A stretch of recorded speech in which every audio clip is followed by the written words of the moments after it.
Hello! How are we all doing? That could have been smoother with YouTube tonight, couldn't it? But never mind, we're there now. That's all that counts. Hello, Tony! Tony was first in. Followed by Willem. Good evening to you. And then we've got Kim and Deb. CQ, Deb. Who else have we got in here? Oh, Debbie S. Excellent. And keep going. Peter! Hello, Peter. What's the weather like where everybody is? It's a bit cold here. Not bad. But we've seen it worse, haven't we? Hello, Carol. I got offered a video of Carol today on YouTube. Yes, it was. There I was, mindlessly. Did she get offered one of you? I don't know. We'll find out. I was Zettelkastening and up popped a video with Carol in it as a suggestion. Right, who else have we got in here? Kim says she's a sad person watching the cross-country skiing. And you're laughing. I must admit, zero interest in the Olympics, zero. I'm bemoaning the fact that the World Cup isn't this summer. That's annoying me at the moment. It's this winter because they've decided to play it in, was it Dubai? Qatar. It's a really stupid idea. It's far too hot for football, but there you go. Oh, and Carol's sitting by a toasty fire. That is a jolly good idea. Oh, and it's snowing with Deb as well. Oh, this is fantastic. Hello, Renee. Good evening to you. Hello, Graham. I've got an arrow on a slide specifically for Graham tonight, so keep your eye out, Graham. Oh, what else is going on here? So much chat. Good evening, young Jonathan. Always good when young Jonathan joins us. Excellent. Right. Have I got everybody or have I missed somebody? No, you've missed Colors Premium. Am I down there, that? Or have I gone past it? At 9:06. I haven't got the times on mine. No. Can I turn that on? Click the 3 dots and click toggle timestamps. Toggle timestamps. Never seen the timestamps before. Excellent. Right, let me have a look then. 21:06. Hello, Colors Premium. Why did Or you Premium. 21:06? I've no idea. It says 9:06 PM. Oh, you're probably in Britain somewhere and I'm in the States. I've no idea. But, hello to one and all. And Mary Pat's with us as well, so good evening. Oh, fantastic. Right. Oh, and then somebody said hello to Chris. So hello, Chris. Oh, Chris is new. What Chris needs is a MacBites welcome. So away you go, guys. Do your thing. Hello, Mrs. Yarnold. Oh, this is a good night. Oh, we are very, very busy tonight. Right, let's have a look what we're actually going to be doing then. So, hopefully you can all see what I'm seeing. That's jolly good. You Mike's mic is very spotty. Oh. Oh. No, you're all right here. I did turn you off yesterday, Really? but you weren't here. So it had a little lamp. Yes, you see, you're fine. You're just talking to the wrong one again. You get confused, bless you. It's the one on the left. No, it is breaking up. Oh. Mary had a little lamp. Yes, I'm breaking up. I can turn you off and on again if you like. Turn me off and on again. Oh, honestly, this'll upset every apple cart. Now I'll get lots of error messages now. But let's turn it back on and try again. And failing that, oh no, we'll have to go with Plan B. I never like Plan B. Right, try it now. Mary had a little lamp. You're a bit. Its face was white as snow, and everywhere that Mary went. You see, now I told you I'd have error messages all over the place and connecting things. Right, did that do any good at all? Let us know. What? No. Well, it's you then, isn't it? It's not me, it's you. Well, I'm pretty confident it's not me. Right. Well, you could reboot. Of course. That would cause complete havoc, but, give it a try while I carry on with my stuff. Or you'd have to use my microphone. So you have a ponder while I get started. Right. I'm not breaking up, am I? No. No, so it's just you. Right. I could do certain things like unplug USB things, but then you might go and you might never come back. I don't know. Would you like me to try that first? Yes. If you break anything else over here, I'm not going to be happy. Why would rebooting make a difference? Well, if it's your microphone. Oh, it's attached to my machine. I can't reboot. Right, I've unplugged you back in, which means just a minute, they can't hear you yet. Oh, there's nothing like a smooth start to the show, is there? And this is nothing like a smooth start to the show. Right, you're back on again. Just a minute. Now it's asking again. I'm never, ever going to use a VM again. But in the meanwhile, give it another go. Don't shout. Mary had a little lamb. His fleece was white as snow, and by this stage the lamb had died of old age, but never mind. So how's that? He's listening to himself. No, it's not breaking. Right, well, you're going to have to think about what you're going to do then, aren't you? We'll work this out, it'll be fine.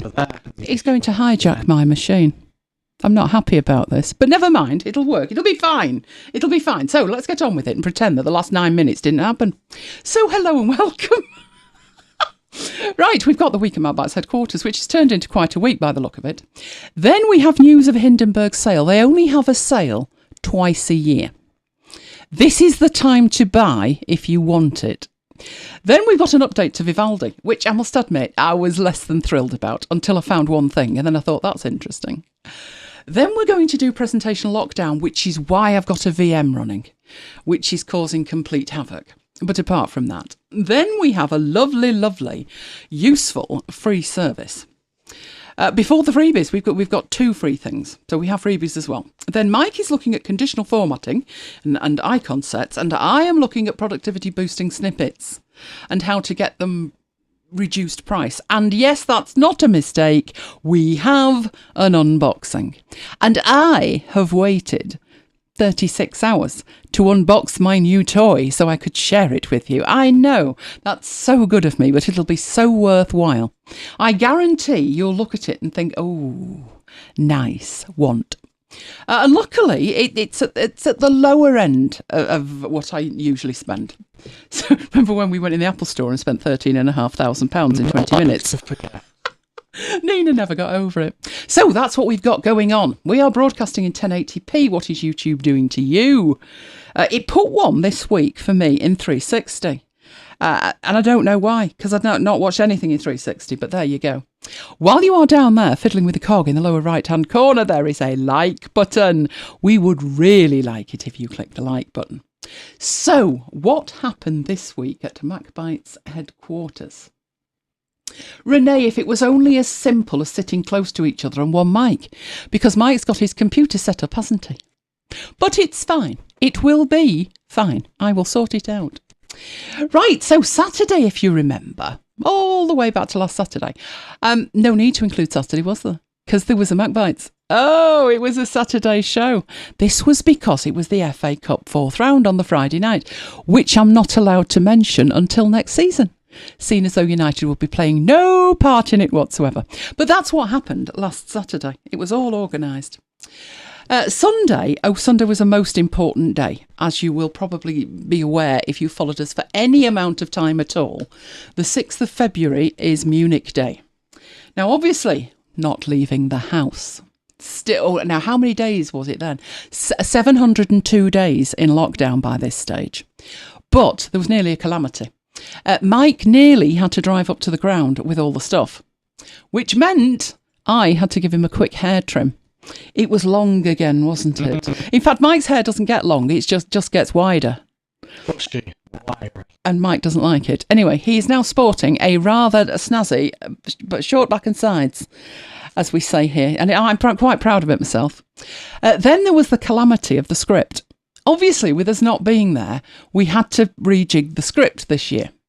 So the bit that's highlighted, this is actually the file that we printed out. But we've only got a black and white printer.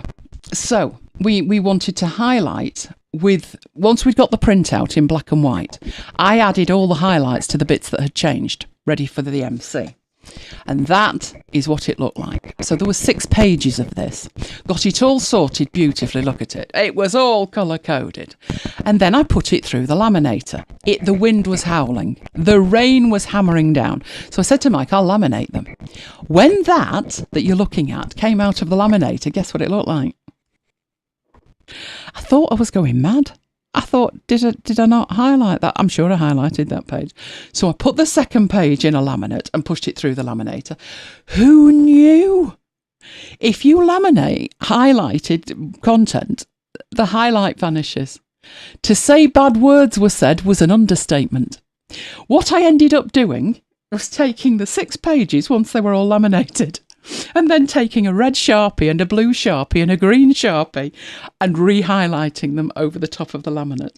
Bad words were said, but The entire thing went off without a hitch. So that was the good news. And it'll probably take me till next year to recover, won't it, Mike? Yes. It was fine. It was fine. Then there was book club, which is the wellbeing book. I'm still not feeling the love myself, but that's just me. I like the roam bit. I like wandering around the graph and looking at everybody else. That's a good way to do that. But the book, I don't think it's me. No, I don't. Then there was Tesco. Now, was last week a triumph for Tesco, Mike, or not? I can't remember. I think it was. I think they did quite well. What we did was we outwitted them. We ordered some gluten-free biscuits 3 weeks ago. Custard creams, if you're interested. They are delicious. And they didn't send any. They sent some chocolate. They're like Oreos, only with milk chocolate on the outside. Anyway, they're so sickly. I ate one and I said, no, that's me done with it. But what we did this week, Mike said, do you want the custard creams? I said, yes. I said, but don't order custard creams. Order those orange things. And Mike says, but you're not overly keen. I said, it's fine. We won't get what we order, but if we order that, they might give us the custard creams. And that's exactly what happened. So we're playing double dare, aren't we, with Tesco, trying to sort them out, which took us on to Monday. Now, hence me looking at Zettelkasten's, because you may remember, in December, we started with Rome training for Mike. I thought we'd start with the easy stuff. So we looked at interstitial journaling. Yes, poor Mike. So I thought, well, let's take it up a notch this time. We looked at transclusion. Same reaction, funnily enough. In fact, his mind-blown emoji was joined by the crying emoji, and I don't think we'll ever drag you back to it, will we? I've got plenty more of those terms to deal with, but yeah, that was Monday. I decided to leave it alone. Leave it alone, poor Mike. Tuesday was grand. Tuesday, something happened I had no idea was going to happen, and I laughed like a drain. I awoke to a job offer via LinkedIn. It could have been a perfect fit. Media producer. Not bad. But just in case you've missed the obvious flaw in this plan, Manchester City Football Club. Yeah, probably not. I wonder if you have to be a City fan. Now, you see, if Manchester United had knocked on the door, but no. I feel the LinkedIn algorithm might need tweaking slightly, let's just say that. Talking of football, United were playing a match that had been called off, wasn't it? This was one of the we've got no players, they've all got COVID manoeuvres. Anyway, bad words were said. Lots and lots of bad words. Because there was a very dodgy call, wasn't there, a VAR? If you remember the match before this one, there was a very dodgy handball decision given against us, and it was shocking. And this time there was one, and I said, well, if the last one counted, this one should count, but it didn't. So it was 1-1, not 2-1. So again, bad words were said. He was grumpy. He was a very grumpy boy. Luckily, Wednesday was going to mean that he wasn't grumpy in the slightest. He was in his element. It was day one of the Global Excel Summit. Oh, how long were you online? About 11 hours. There were breakout rooms, there was chats, there was all sorts. He had a complete ball. In the meanwhile, while Mike was enjoying himself, and I was enjoying watching him enjoying himself, Lola took the opportunity for a snooze. But you'll notice, despite Daddy being otherwise occupied, Lola was taking no chances somebody wouldn't nick Squirrel while she dozed, hence the paw firmly on Squirrel's nether regions. Now, this was the bit for Graham. I know Graham is not a dog person. That end is the head, just in case. She's just too cute. You'll notice that she's got a very expensive bed there, up in the top left corner, just in front of the sofa. Never uses it, does she? I actually was going to say to you, do you think we should move it to in front of the patio doors and she might sit on it? That's an idea. If you're wondering what the water bottles are for, it's to make sure she doesn't get too close to the fire. Not that it's turned on, but we wouldn't want it falling on top of her. So the water bottles keep her away from it, as does Squirrel. So that was Wednesday. Thursday, guess what? It was day 2 of the Global Excel Summit. Did I mention in his element? Oh, he's enjoying himself. Me? Less so. Not anything to do with the Global Excel Summit. No, I had a governor's meeting. It was via Zoom. Don't ask. Just don't ask. If you remember the last one, it was like that, but worse. So let's leave that alone. Eventually, I will get over it. Does everybody else have this? Let me know in the chat. But when I go into a Zoom session, or I've got a live session like now, for the love of everything that's sacred, put some energy into it. This meeting was like a wake. Is that how your Zoom meetings are? Direly dire. Because it wasn't good. But let's forget it. I'm gonna move past it. Which took us on to today. Oh, it was the wrap up. It's not the wrap up. They're going to get it tomorrow, aren't they? Aren't some sessions tomorrow? No. Oh, why did I think there was? Oh, well, anyway, he had a fabulous, fabulous time. Wasn't there a session that was 5 hours today? Ended up being about 5.5. Oh, he's just been so happy. Anyway, let's get on with the content. So, there is a Hindenburg sale on. If you are unaware, Hindenburg is 2 applications. One is an audio editor, and it was conceived for radio production, which has morphed into podcast production. And the other application they have is Hindenburg Narrator. And that is for audiobooks.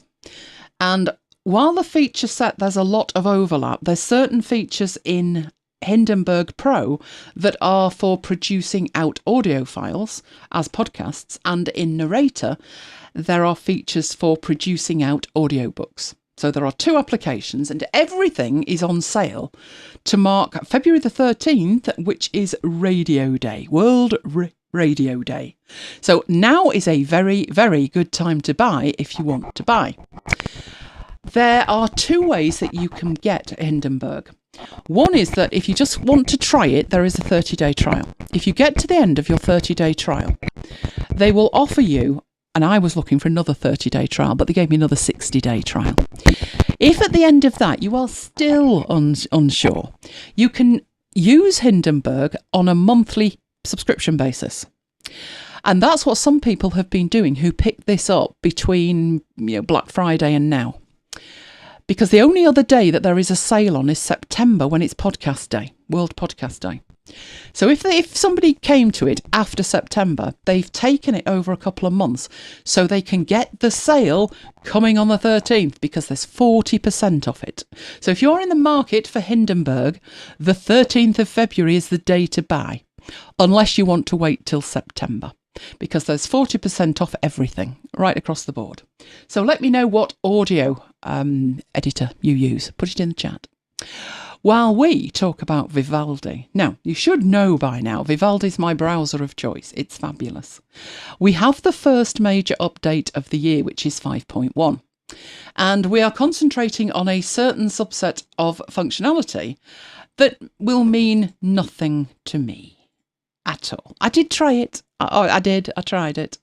So I can share it with you, but it will mean nothing to me. It is horizontal scrolling for tabs. All will be revealed when I demonstrate it. But my tabs are vertical for all the reasons that they've now amended how the horizontal tabs work. Am I going to go back to them? No. No is the spoiler version. But if you use horizontal tabs, this might help you. So we will have a look at that. Then they've changed how you access the settings on your homepage. And really they're going down the Google route, which is all the features are in your preferences, but there's a subset that are important to your homepage that they're giving you straight access to from the homepage. The best feature that they've added, as far as I'm concerned, is the reading list. It's not all there yet, but they're heading in the right direction with it. So I will show you that as well. So let's go and have a look at it. So somewhere I've got a Vivaldi page and I'm going to need an entirely new one. So let's bring that over here. Right. That's what I have on my speed dial. Now, actually, I have more than that, because unlike other browsers, in here, you can have multiple speed dials. So my Blue Yeti stuff and my admin stuff are there. These are different folders, but this is what I've got access to from the homepage. So starting backwards and looking at the start page quick settings, There are preferences which you can access with Command and comma. Same as anything else. These are they.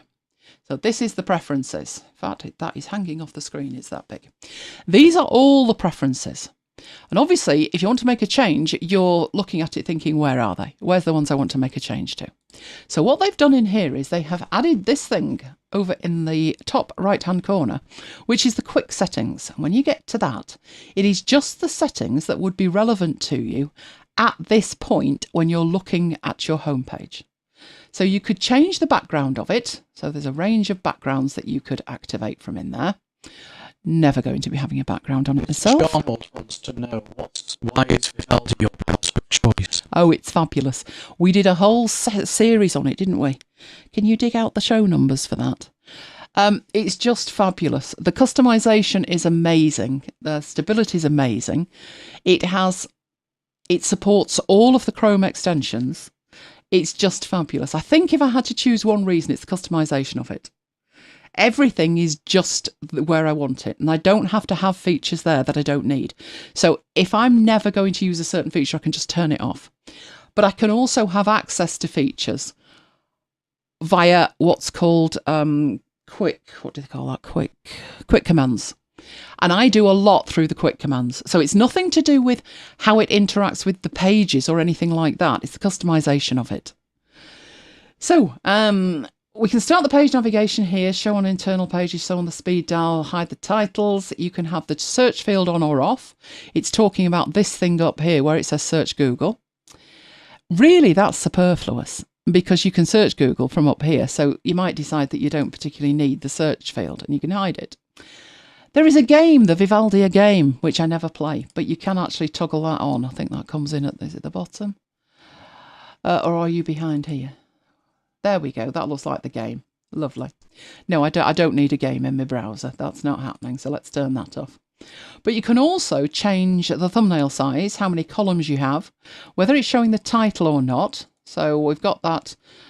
So let's set that to hide because most of mine, it's obvious what they are.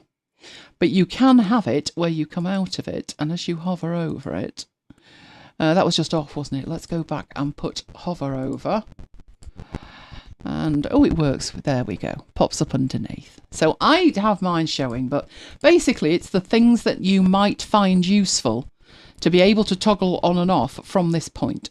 So do you want to see the delete button? Do you want to see the add button? And you can toggle these on and off. That's how I have mine. I can't see me making that many changes.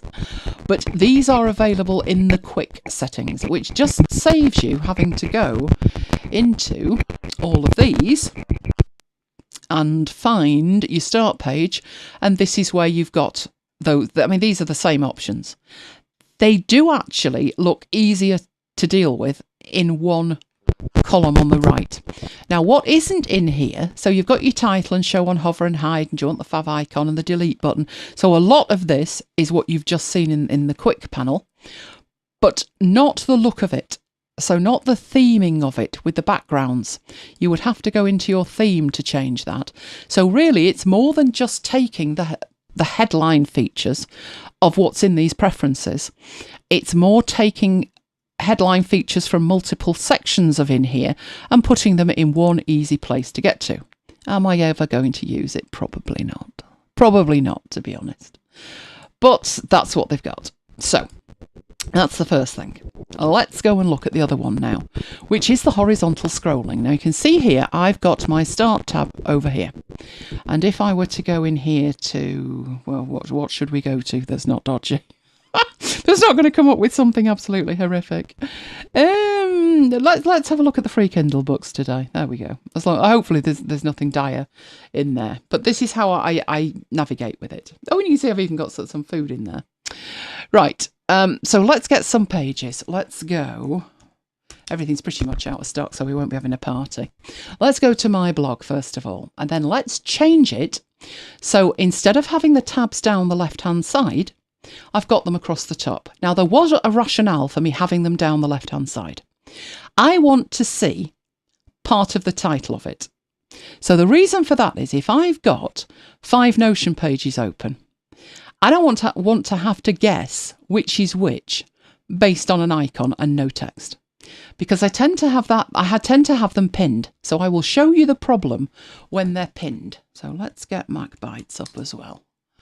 Right, so I'm going to go into the preferences and I'm going to change it from having the tabs at the side, and I'm going to put them across the top like normal people have them. But I don't have them across the top. Right, so now they are across the top like everybody else. And it's obvious at this point which is which. You can see which is mine, and you can see which is MacBites. But in MacBites, if I then go to the shows page and I open up the blog, what's happening is I've got this little bit at the beginning and I can see which is which. That's great. But if these are the tabs that I want open all the time, I'm going to pin them. So if I right click and pin, right click, pin, this is what I do with Notion. My problem then is I can't tell with those MacBites ones which are which. They're just, I mean, obviously I can if I hover over them.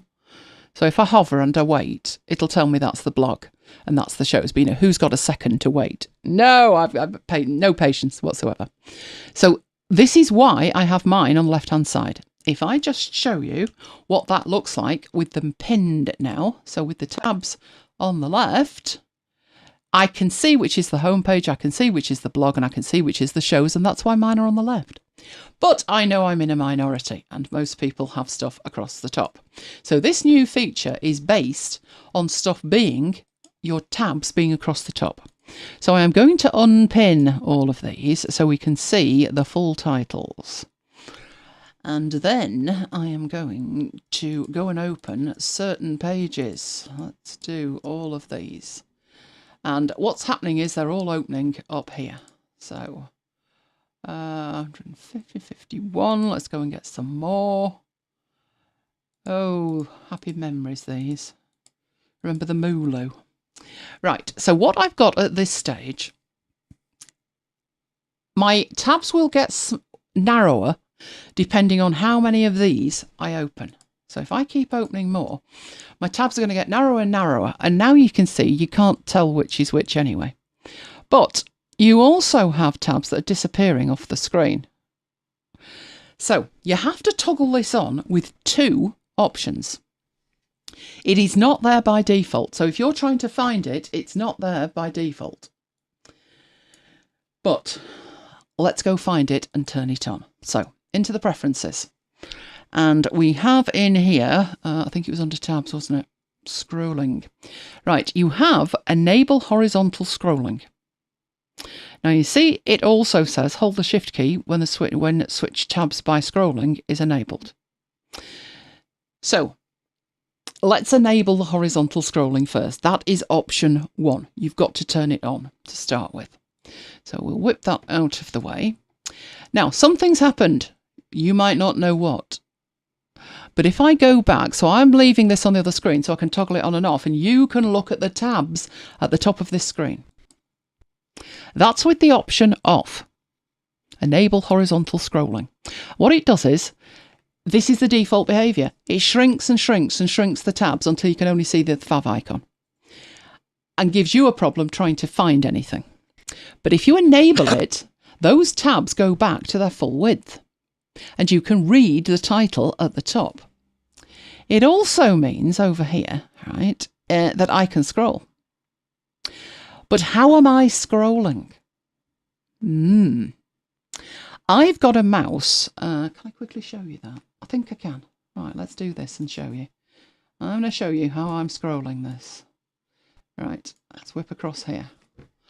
That, where you are, that is my mouse. Needs to be a bit lower, doesn't it? There we go. And that button there will scroll me left to right. This is a Logitech MX mouse. It will scroll me left to right. But what if you don't have a mouse with that on it? Then you won't be scrolling left to right, will you? But we all probably have something that scrolls us up and down. So let's put that back where it came from and get back here. And I will show you that the other way to do this is if I don't have the button on the side, but I hold the shift key down and I use the scroll up and scroll down, that will also now scroll me left to right. So that's one of the features. that they have added. The fact that you can now scroll these things left to right. You also have here this little arrow button pointing where it's saying scroll right. That is the other way to scroll right, and there is a scroll left if you don't have any way to do that. But that's how you do it. Right, you can also long press on that. So I'm holding the left mouse button down, and that will give you a list of all your open tabs, and you can navigate to them from there. Right, that's level 1. Now they actually pushed this as another feature, but to me, no, it's not another feature. But this one is where you have multiple tabs. So if I grab these tabs and I right click on them, I have an option here to stack them.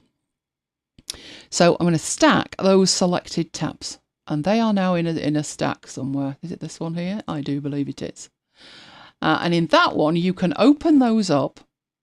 You can also have it set. So I think is they all open at the minute? I don't use this, so this is why.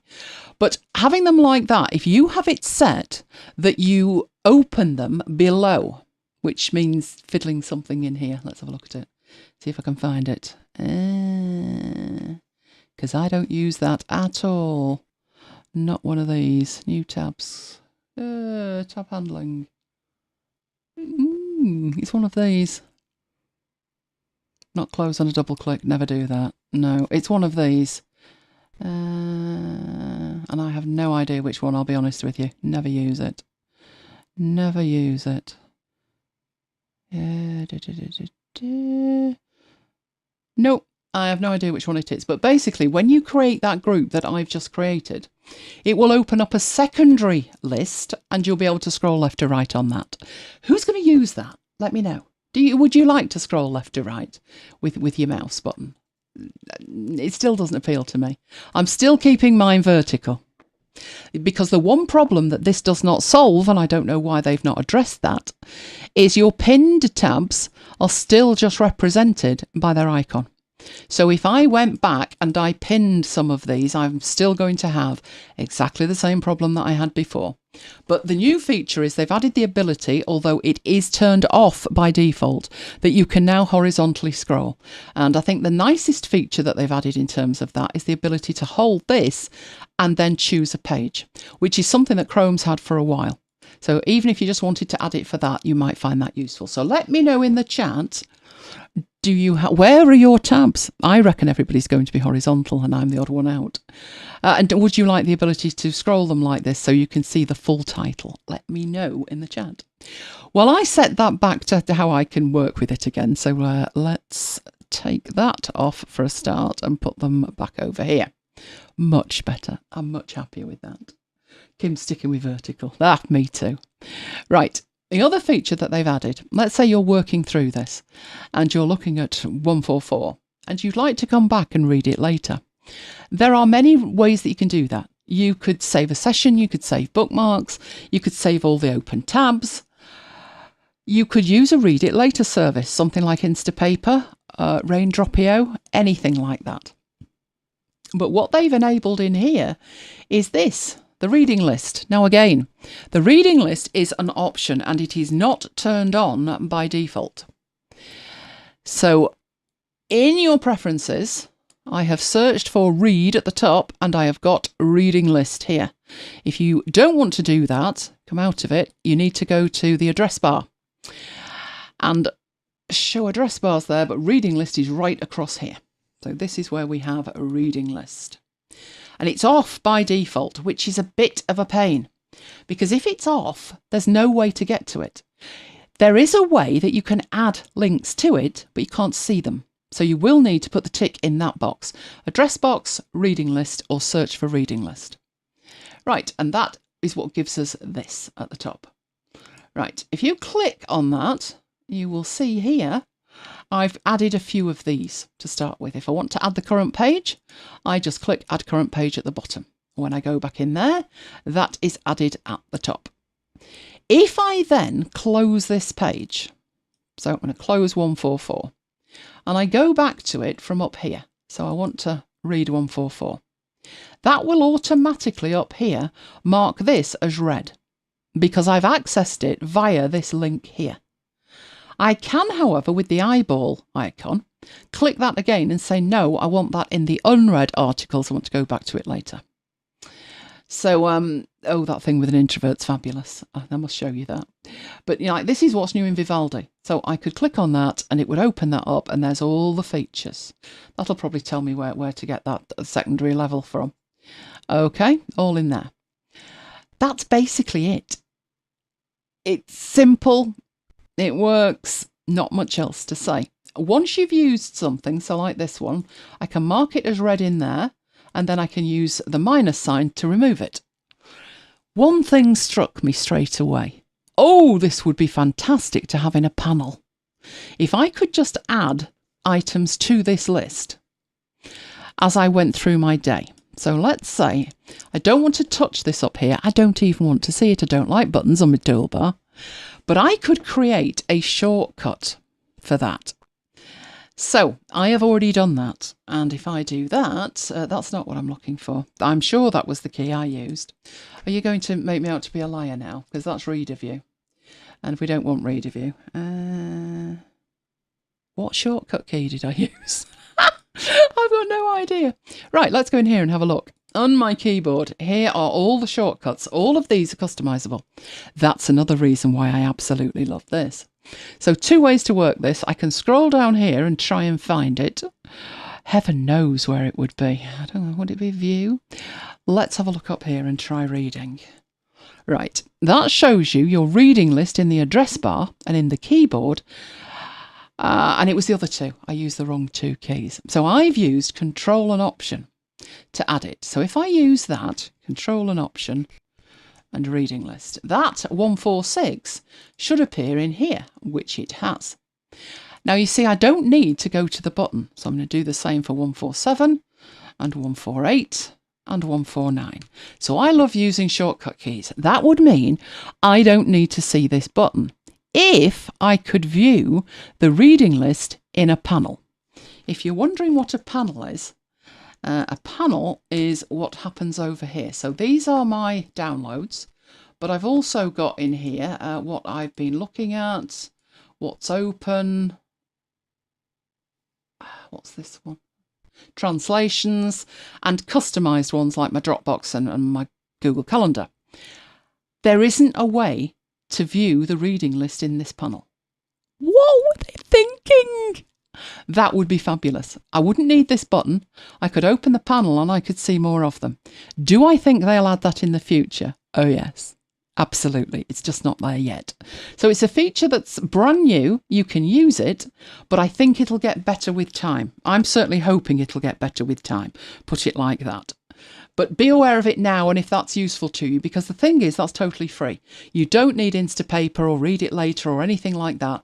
It's in this browser, and you can just access them as and when you want. For me, not quite there yet. Did I feel a question? Question from Renee. How many computers, sorry, wrong question.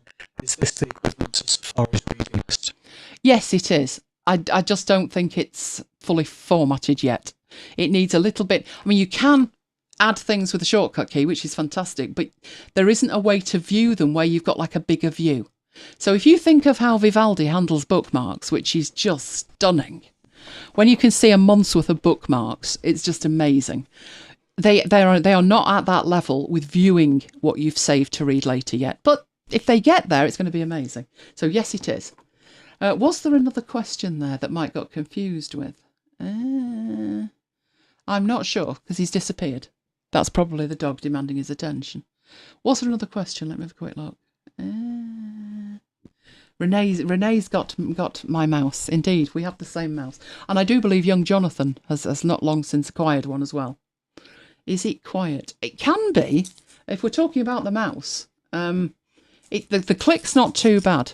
And the scroll, there's 2 options with the scroll. You can either have the scroll where you can hear it, or you can have it completely silent.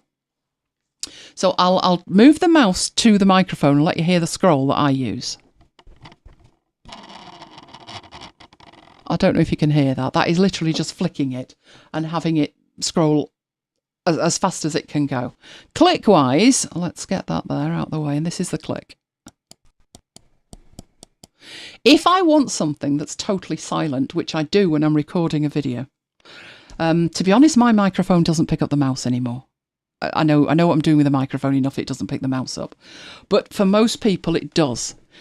In those circumstances, I tend to have to the side of me, on the other side, a trackpad. And I just tap the trackpad instead of clicking the mouse button, if I need it totally silent. But it depends on how you've all configured it. But it's not bad. I really like it. I think it's a fantastic mouse. There you go, Paul's got one as well. We're all joining this club. Renee uses silent setting. I actually do like to hear it click. I think I go that fast that if I don't hear confirmation that something's been clicked, it probably hasn't. So I like to hear that things have clicked. And it's just a matter of configuring the microphone so it doesn't pick up all the mouse clicks. Because we've all sat through tutorials, haven't we, where all you can hear is the mouse click. And what's even worse, you know, when you've edited, Mike, and the mouse clicks don't actually match up anymore with the visuals. That's even worse. But yes, the mouse is amazing. Right, okay. Oh, Carol's got a Logitech Pebble. I saw somebody the other day that did a review, a year with a certain keyboard, and it was a Logitech keyboard, which I haven't gone with. I went with the Matthias, which is so integrated with the Mac that the fault I had on the Mac keyboard, you know, when the D key stopped working, yeah, I had that the other day, even though it was a different keyboard. So it's not a physical thing, it's just because Apple choose to annoy me. Right, okay, so those are the features that we've got in Vivaldi. So let's lose Vivaldi out of the way for the moment and head back into here because I've got no idea what's next. Oh, there you go, presentation lockdown. This one was good. This is a feature that's been in PowerPoint for a long time. It's also in Keynote. So to explain the fiasco, I'm going to start with Keynote and then move on to PowerPoint, just to show you that it's a similar feature, but it's not identical. So it is slightly different in each one. So we're going to start off with Keynote, which I had something earlier. There we go. Right.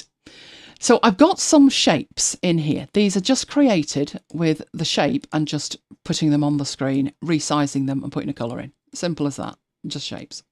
How many shapes? I'm going to get rid of those two. How many shapes have I got on the screen? Let's take some a straw poll. How many shapes have I got on the screen?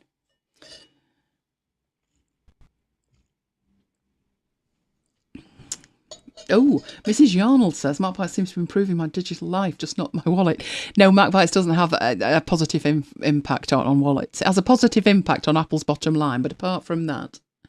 Right, so we got, are you going to have a stab? How many shapes have we got on the screen, Mike? Three. What three have I got? No, there's two. There's two now. I deleted the grey ones. Yeah. Right, okay. There's three when I When I had the grey one, yes, there might have been three. So imagine that you're putting some stuff together on a slide. Oh, I've got six with Renee. Renee might be right then. 1, 2, 3, 4. No, it would be 5, surely, Renee. If those red corners were separate shapes, there'd be 4 of those and then the diamond in the middle. Well, what I'm thinking is, which is Peter's rationale. You're going to be surprised when you find out. When you're putting something on a slide, depending on how you create the slide and depending on what you want, you may be able to see everything that's on the slide. So what I mean by that is, if I did want a red square in the background and a purple diamond, and I put one on top of the other, you would be able to see that the square is behind the diamond. That should give away to you that what we're looking at is two shapes. But is that what we're looking at? Because also think about presentations. Sometimes you want that diamond to bounce in from one side and you want the red one to drop in from the top. Or maybe you want the diamond to disappear. So you've got animations and transitions to think about. So let's have a look what we've actually got. We do have the diamond, we do have the square. Oh, but we have 2 more behind it that you couldn't see. That is the problem. That to me is the perennial problem working with presentation applications. They don't have discrete layers, they just have a Z order, a stacking order. So I want this to appear first and then I want that to appear on top of it. And then I want that to appear on top of everything else, and then that to finally come in on the top. And then I get told by the client that they don't like the blue and they want that to be green. And I'm like, right, where's that? Because you would have to take all of these away to get to it, to recolour it, and then put everything back in exactly the same place. Which, given that in here, just for ease of demonstration, it's in the centre of the screen, it's not difficult. It's just annoying to have to move everything, but it's not difficult. But what if it was overlapping in a certain way and you had to put them back in exactly the right place? Then you're going to get annoyed. So this is why I have no idea why this isn't on by default, that we have this up here. We have the object list in Keynote. As far as I was concerned, when I use Keynote, that's essential. So let's get that turned on and leave it turned on. That way you would instantly have known that we had 4 shapes. You would also have been able to tell me the stacking order. So they want the blue one, which is now selected, to be green. That's fine. I can select it in there and change it to green. I don't have to see it. I can see from there I've changed it to green without having to move a thing. And this is why the object list is so powerful. They then decide they want the green circle on the top. That's fine too. I can use the object list to drag things up and down in the Z order, the stacking order. Absolutely perfect. So as far as I'm concerned, the object list is really important, enough to have it on all the time. The other thing that you can do in here is, as you hover, you will see there is a symbol appearing, and it's an open lock. And you can move across to it and you can lock that object. And now if you come down to here, you're not going to move that one, but you will move the others like that. So the locking of objects is also incredibly important. Let's take a look at a real life example like this. Mike and his barber's chair. Right, this is 4 objects as well. You can see that here. Right, but I've had to cheat. This is something that will become apparent when you start using something, when you actually start doing it. So if I get myself a new slide and we build that slide up, there's the background image. And I know that that needs to be in the background. And I'm not really going to need to touch that. So that's a good candidate for locking. And then let's come back in here and I can see I've got the text that I need. So let's put the text in there as well. But you can see I also need like a shape. So I'm going to go and get a shape and just put that over here like this. Now, obviously, the stacking order is totally wrong. It's over the top of the text and it needs to be underneath the text. But we're not going to worry about that at the moment because obviously it needs a darker fill. So I want it to have a black fill. It could do with having a border on it because we had a white border. If you just look at the thumbnail, we had a white border. Let's make the thumbnail bigger so you can see it. We did indeed have a white border. So we'll go in there and put a border on it. Fantastic. But it wasn't black. It was semi-transparent. Let's have a look at it. Yeah, we need to change the opacity of that. So opacity is down here. Let's change the opacity of it. And straight away, you should see that there is a problem. Apart from the fact that the text needs bringing to the top, which we can do in the object list, we still have a problem, which is just something it doesn't allow you to do. You have to have a dirty hack. If I want the fill to be semi-transparent, it does the same to the border. But if you look at this one, the border is white, fully white like the text. But in here we have 4 objects and in here we have 3. So this is when the object list becomes very useful. I've already got in here the rectangle. Now that is actually the background, which if I could spell might be dangerous. There we go, background. All I actually need to do with it is duplicate it. And it puts it slightly off, but I'll put it back on top. I need to have no fill in there at all. So take the fill out. And I need to change the transparency, and that will bring back up the border. So I need 2 for that instead of 1, and that's what I did. Is that the right way to leave that slide? No, it's not. because if somebody else comes along and tries to edit this, they are going to be unaware that the border and the background are separate. So also in this object list, you can rename things so they know exactly what it is. And it would make sense to put the text on the top because that's what they're most likely to want to edit. You could also in here group these if you wanted with the group command. And then that would be the full background. So consolidated background. And you could lock that. And that leaves nothing moving here and just that text if the text needs to be changed. So that's just some of the things that you can do with the object list. What's the glaring omission from that object list? You can lock things. But if you've got a really complicated slide that you're putting animations and transitions on, there's something else that you might want to do that is not obvious from that object list. So it's good as far as it goes, but it's slightly different from what PowerPoint does. So all we can do with this, I mean, we can do quite a lot with it. We can rename stuff, we can change the Z order, we can group items, we can lock them.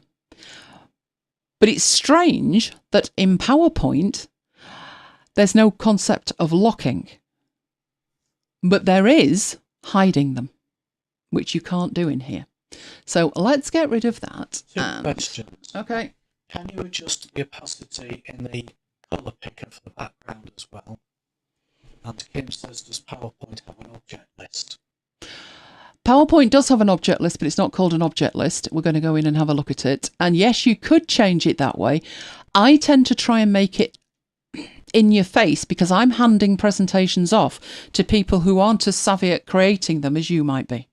So they look at something and they don't know that the transparency is coming from the colour and not coming from the transparency option. So I just try and make it simple for them. So, and to get into PowerPoint, I need to go into PowerPoint and then come out of PowerPoint. So I'm now out of the presentation that I'm using, but I'm sure I had another one that's not there now.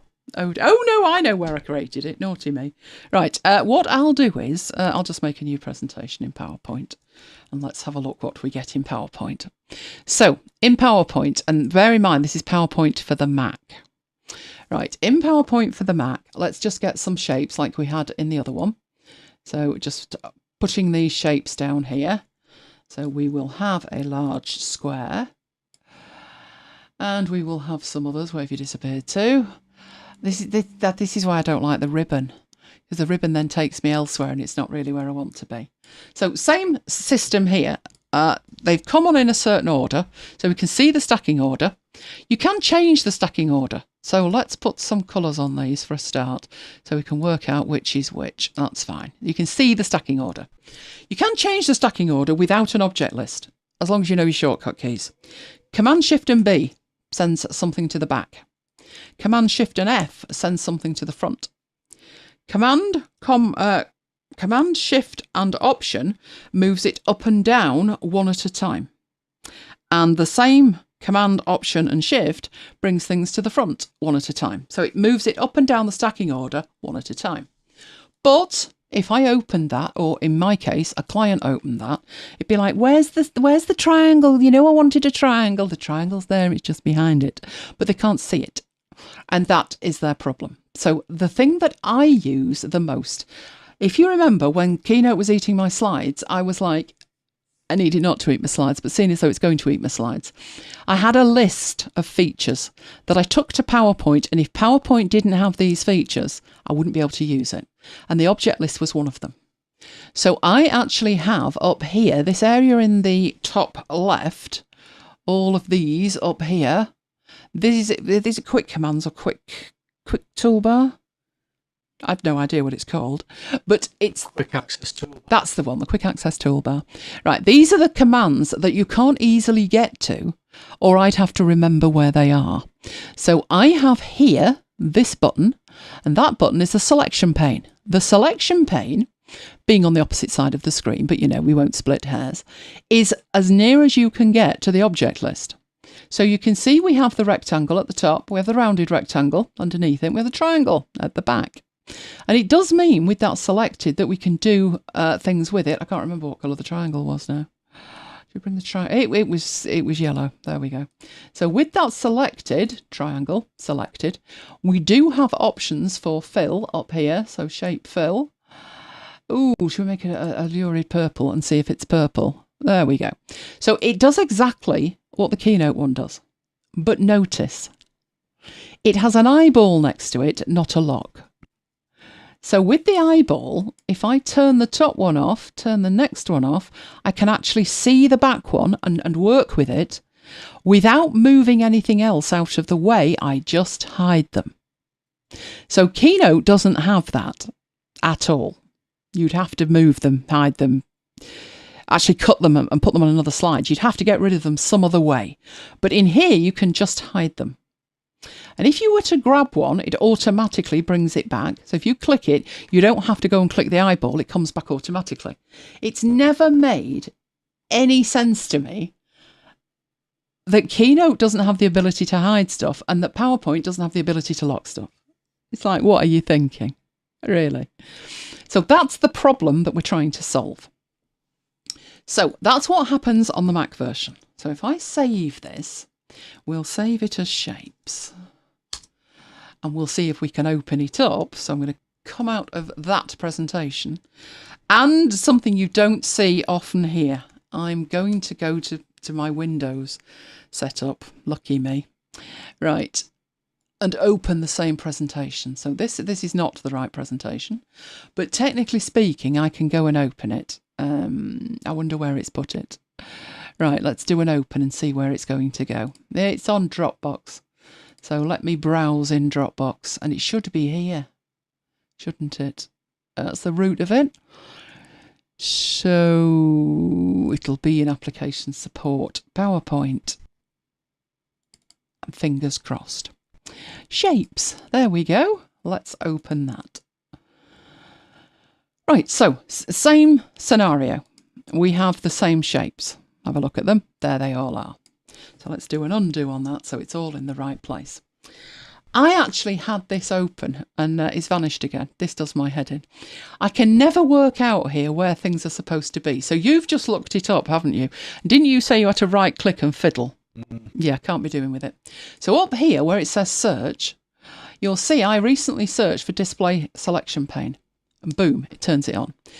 This is fabulous. This is the equivalent on the Mac to going to help and having this search panel here. So thankfully they've put that there because I have no idea what's on the ribbons on the Windows side. No, not a clue. So I just use this at the top and it has turned on the selection pane. And in here we have the ability with these to turn them off, just like we had in the other one. And I'm wondering, Mike, where this feature has disappeared to, because it looks like it's vanished. Don't do that to me. Not now, because otherwise you're going to have to do it. Let me look in here. What's happening is I have a very cutting edge version, so things appear and disappear. Right, I don't want to lock the aspect ratio. I want to lock it, and the lock feature's gone, Mike. Is it on yours at the moment? Because it's vanished from mine. Right, what I was seeing the other day, which was why I was showing it to you, was in addition to what you have on the Mac with the eyeball, which works in exactly the same way.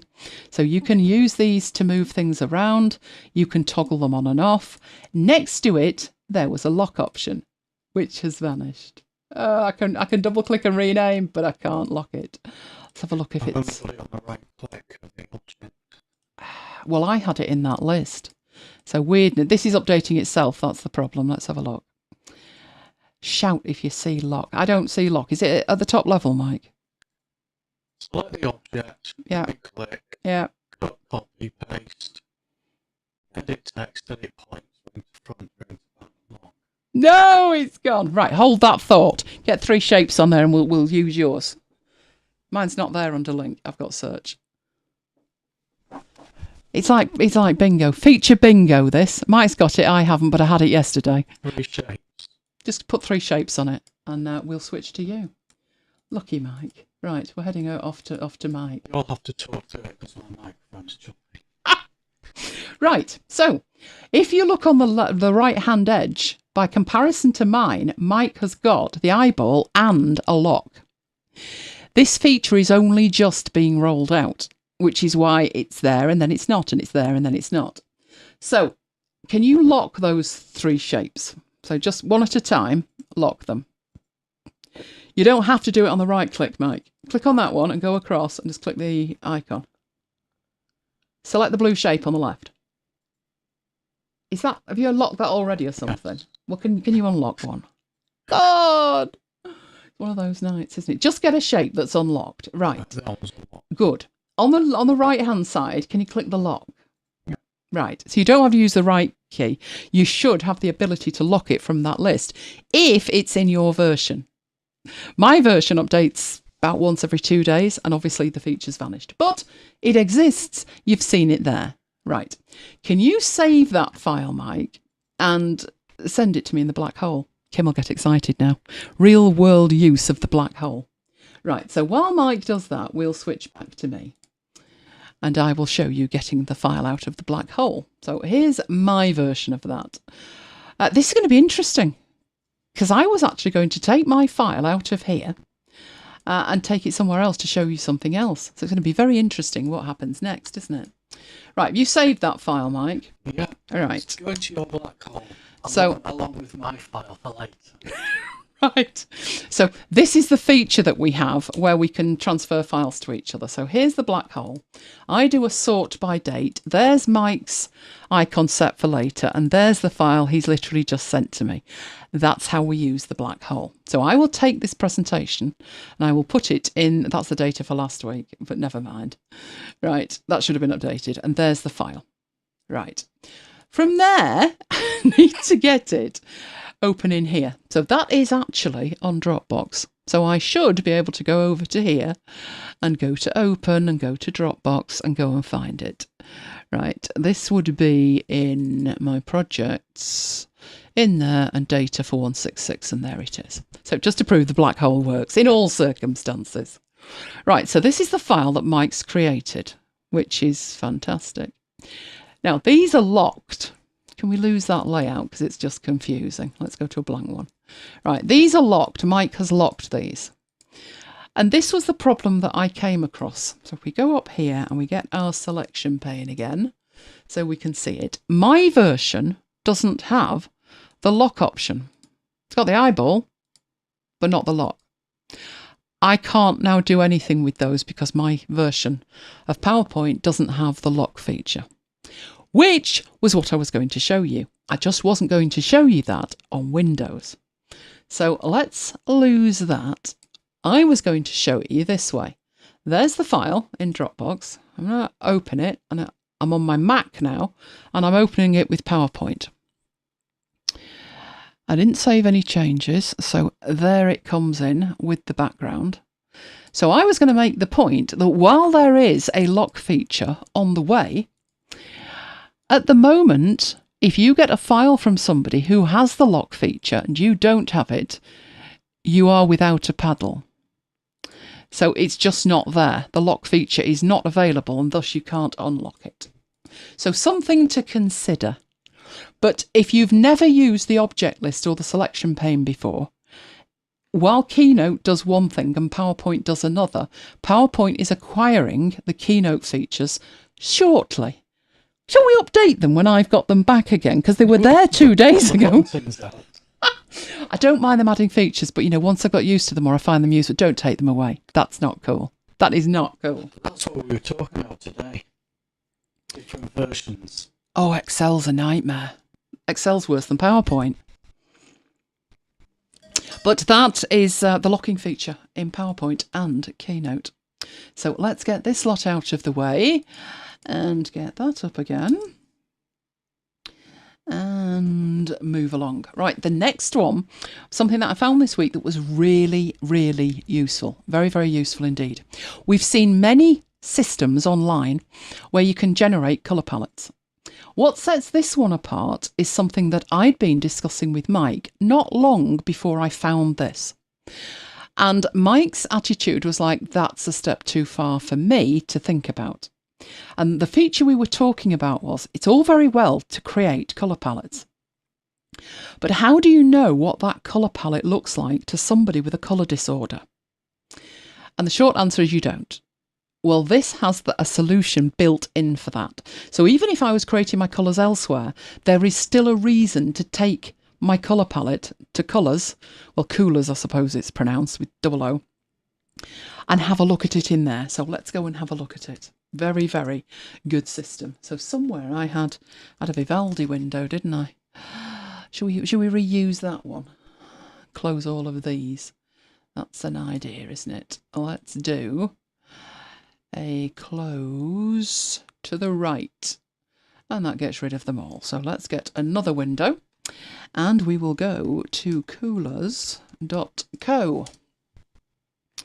Right, let's take that full screen.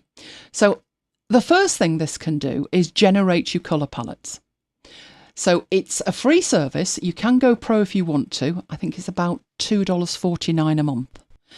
The difference is that it's ad-free if you pay for it. But you can either explore trending palettes. So click on that and it will show you what is trending at the moment. And you could use one of those. So if you're looking for like a set of pastel colours, there they all are. So that's the first thing you can do. So this is for really when you know what you want it to look like, but you're not a colour person. So if I wanted a range of like a heat map, I'd be looking at this, or this for it being cool. Or a series of greys. But that's just working with other people's colour palettes. If we go back, the second option was to use the generator. So if you start the generator, it starts generating colours for you. So if you're like, no, I don't like that, then you can start again. So at the top, it says press the space bar to generate colour palettes. So if I definitely don't want pink, winter sky. Have you ever seen a winter sky that's that colour? Right, then you can just start again. So you can just completely press the space bar and just keep going. It must think I like pink. I don't. I'm looking for something nice. That's not bad. Dark purple, it looks like black, but never mind. So once you've got a range of colours there, if there's one that you think, yeah, I like that, I'd like to work out a colour palette from that, as you hover over each of these, you've got a range of features that appertain to just that colour block. So the first thing you've got here is you can view the shades. So while that says dark purple, it's very dark to me. I might like the colour, just might like it a little bit lighter. So if I click on that, there's all the shades. So this is the one that's picked. And I'm thinking, oh, these are much nicer. So I can click that and change the shade of that colour while leaving the others alone. Just working on this one. If I like that one, then I can put a star to it and save the colour to the favourites. I can also drag that. So if I wanted to drag it this way, just to change the way the palette is, I can do that. Then I can copy the hex code, which is like the holy grail.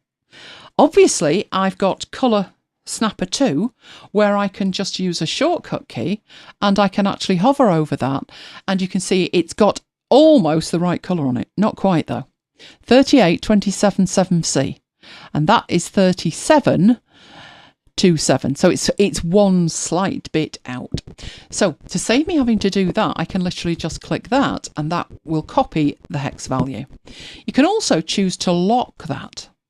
So if I lock that and then press the space bar to generate, it keeps that colour and it then gives me another 4 and I can keep doing that. And if I think, oh, I really like this one, then I can lock that one as well and then have the rest change. So let's say that's nice and wild, isn't it? Not bad, that one. Let's say I quite like that one. Then you've got full options. So across the top here, I've got the More menu. So you can view the luminance map, which will show you the luminosity of the selections that you've got. You've also got in there to view as a gradient, which is taking the same colours, but showing them to you as a gradient. This is how it's generating it, and you've got some settings as well. But you also have all these options to look at. So the first one is if you've got a photo, you could upload that photo and it would extract you a colour palette from it, which I've demonstrated. Do you remember Bruno the dog? I demonstrated this with Bruno the dog. So that one usually works quite well. Then you've got create a collage from it. But the ones that are the most useful, I thought, was you've got this adjust palette option. So when you click that, you get 4 options on the right hand side there. So if I wanted to change the colour of it slightly, look what happens if I change the hue. It starts from there and I'm just changing the hue and it's giving me a totally different palette. Now hue will change it the most, but if I just wanted something that was even more saturated than I'm looking at, then I can change the saturation. Now the saturation I'd have to change quite a lot on this before you see a change. If I crank that up, you can see this is now more blue than purple. This one is brighter and so is this one and this one and this one, but it's quite a bright one to start with. It's quite saturated to start with.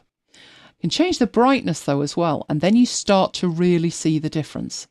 That the bottom 5 colours would complement the top 5 colours, but they are very, very different. They are much brighter.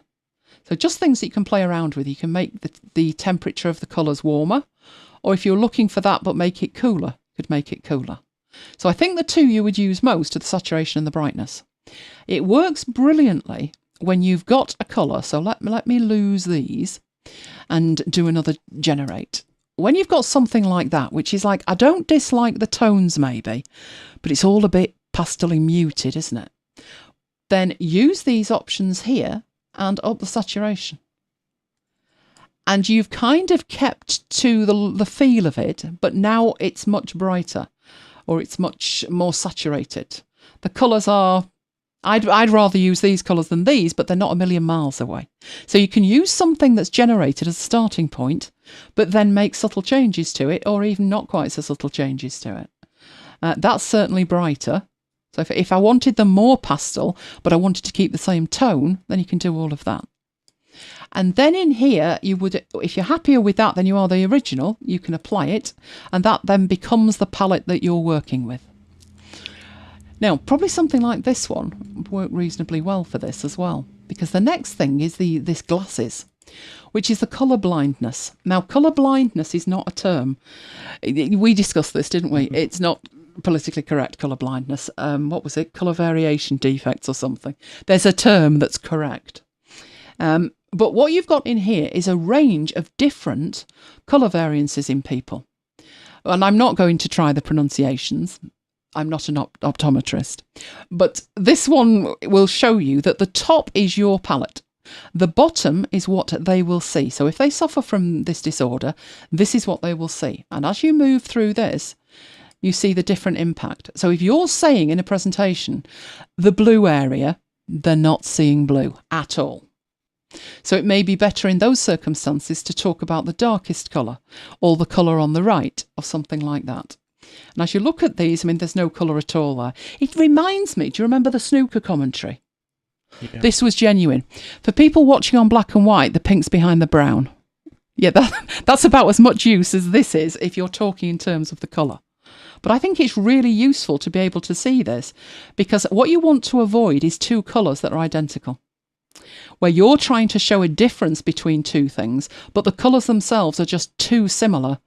You don't know what audience you're going to have. So I think this is a brilliant idea for that. Right, so let's turn that off. Other things you may need is to export your palette, and you've got a whole range of ways that you can export it. So you could copy the URL. This is a unique URL. If you look at it, you've got the root URL, and then you've got the hex colours up here.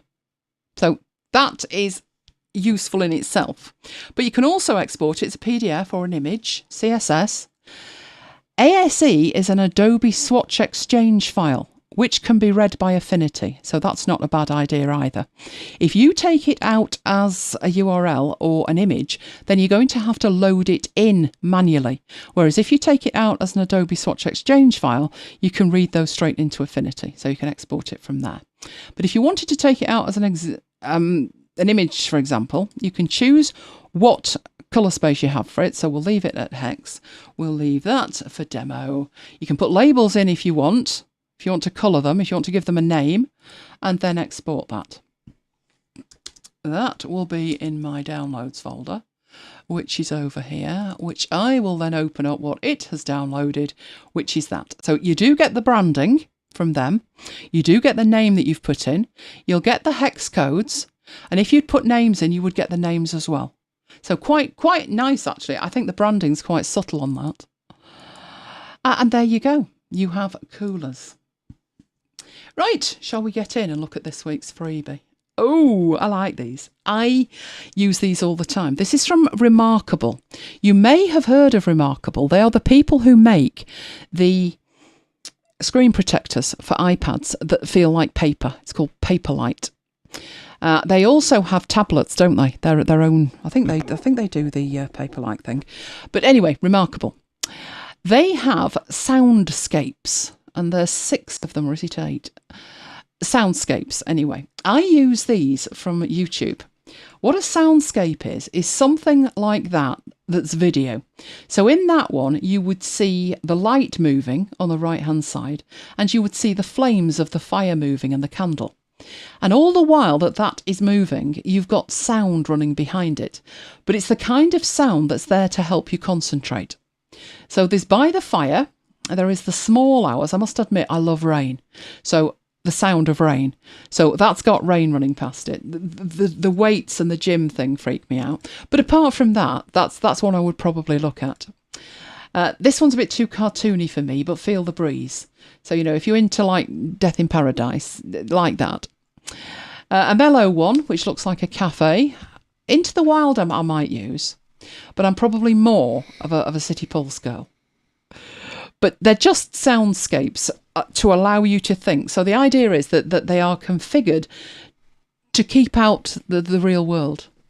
Like Mike training Nucleus for the 59th time this week. That kind of noise. So that's where you can get them from. Give them a go. Give it a try. Right, it's time for Mike, so this is time for Simon to get excited. How are we going to do this? How are we going to do this? Yes, that's a thought, isn't it? Well, I've brought a spare cable in. I think that's the broken one. Oh. So I don't think that's going to make any use at all. Or we could hold it over to next week. No, we're going to do it because we wouldn't want people upset, would we? Right, let me come out of there. Right, I think the best way... If you could sit over there and talk over here, that would be grand. I can do that. But if we assume that Mike can't do that, then let's try doing it this way. I can't guarantee that remote desktop will play ball. Right.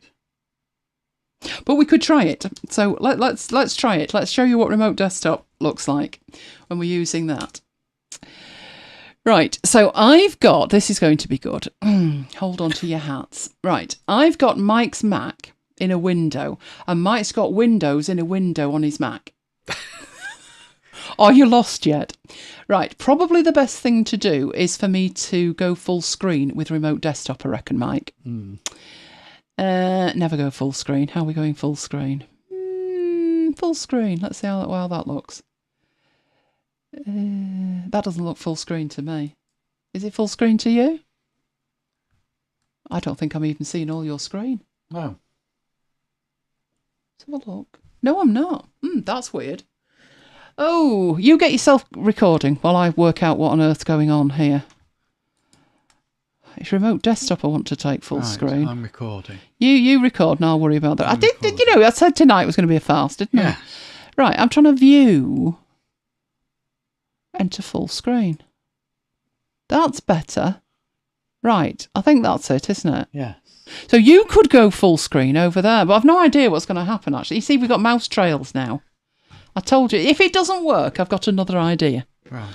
But I'll hand over to Mike. Right, well, how am I going to get the audio? You're going to sit here. Oh, right. Okay. Right. You're going to need my chair as well, aren't you? Stand. Go on. Stretch my legs. Oh, that cuts me off. Right. Oh, I've got to use this thingy. What? This posh mouse. Yeah. That Carol's just bought. Oh, more money. Right, okay. Icon sets. I can't see the chat or anything now. Throw me an iPad. Unplug that one that's in front of you and give me that. Right. And then I'll leave you in peace. Right. Yeah, because I can now use this stand for my iPad. Right, icon sets. They're available on Windows. They're available on Mac. They were working as of this morning when I was doing Doesn't mean they're working now. Okay. And I saved the file on the wrong sheet, so that spoiled the surprise of the last demo. Right, okay, icon sets. They're part of conditional formatting. They allow you to place a single symbol in a cell, and the symbol and often the colour of that symbol are determined by the value in the cell or the value in another cell. So, as you know, I'm an 80s boy, and here we have the UK Top 10 from January 1980. For each song, we have this week's chart position. Well, it wasn't this week. It was the 1st of January 1980. And the position on the week before, and that's in column D. And the numbers in column E indicate whether the song has moved up the chart, down the chart, or stayed in the same position. And the way I've done that is with an if function. So I've basically said that if what's in column A is less than what's in column D, then put a -1. If what's in column A is more than what's in column D, put a 1. And what's otherwise, put a 0. So if it's a 0, it's stayed in the same position. If it's a 1, it's moved up the chart. For example, it was 4 and now it's 3. And if it's a -1, then it's moved down the chart. So it was 6 and now it's 7. So looking at those list of numbers, it's not easy to identify which song has moved up, which song has moved down, and which songs have stayed in the same position. This reminds you, of course, of Top of the Pops, doesn't it? Yep. Yeah. Anyway, a little detour story for you.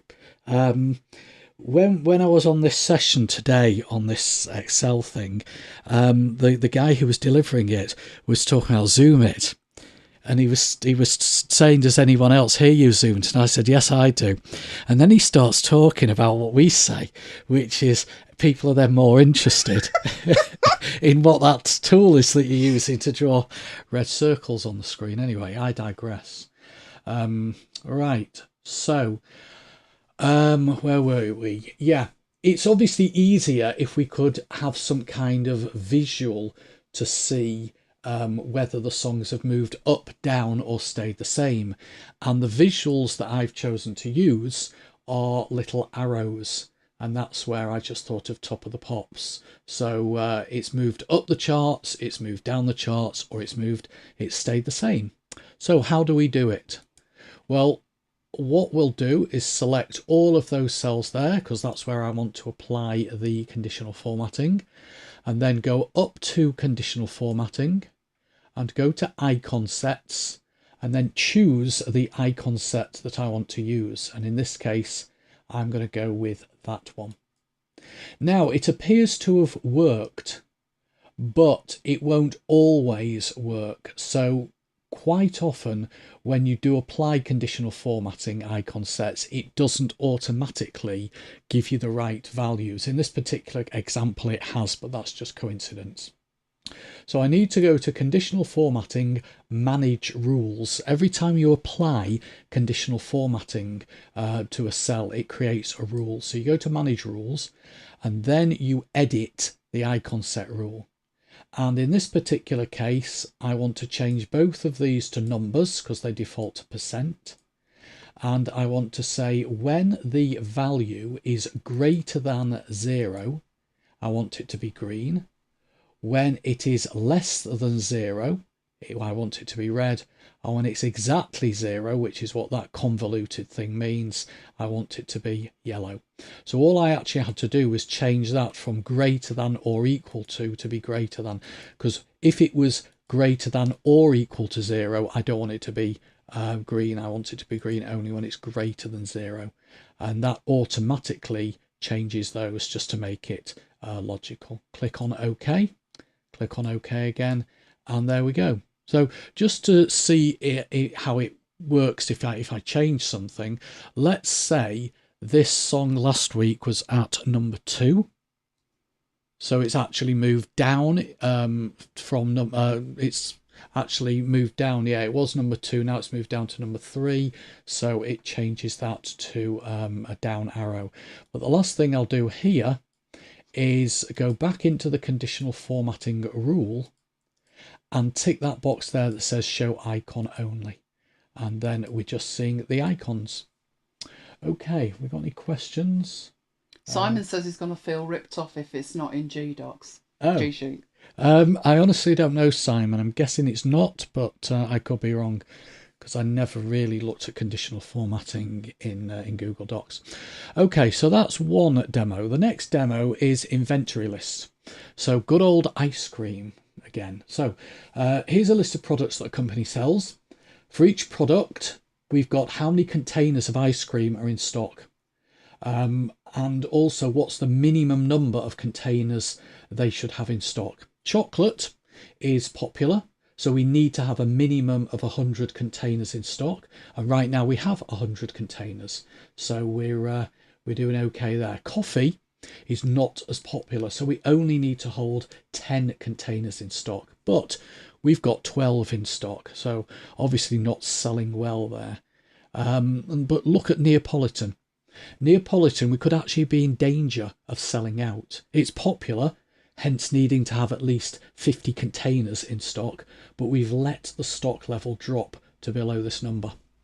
The 1s and 0s in column D indicate if the stock level is okay or not, and that's just a simple if function. I just want it to show as a 1 or a 0. If you're wondering why I chose 1 or 0, not yes or no, it's because I want to apply icon sets, and icon sets don't play nicely with text. They work better with numbers. So if I show you the completed sheet, that is what I'm aiming for. So let's go back to the inventory list sheet. Select D2 to D11 and then go up to conditional formatting icon sets, and for this one I am going to go for these indicators here, the tick and the cross. So I'll choose that one. Again, it's actually applied what looks like the right symbols, but I need to always go into conditional formatting manage rules, because although it looks correct, because it defaults to percent and these aren't right, you pretty much always have to go in and make changes, even though on the face of it they look correct. So for the green, we want it to show green when the value is greater than or equal to 1. Remember, we want it to show a green when it's 1, when it's equal to 1 or greater than 1. Well, in this case, it can never be greater than 1, but it can be equal to 1. We don't want to show that yellow symbol at all, so I can set that to no icon, and then the other icon, the red, is going to be if it's equal to 0.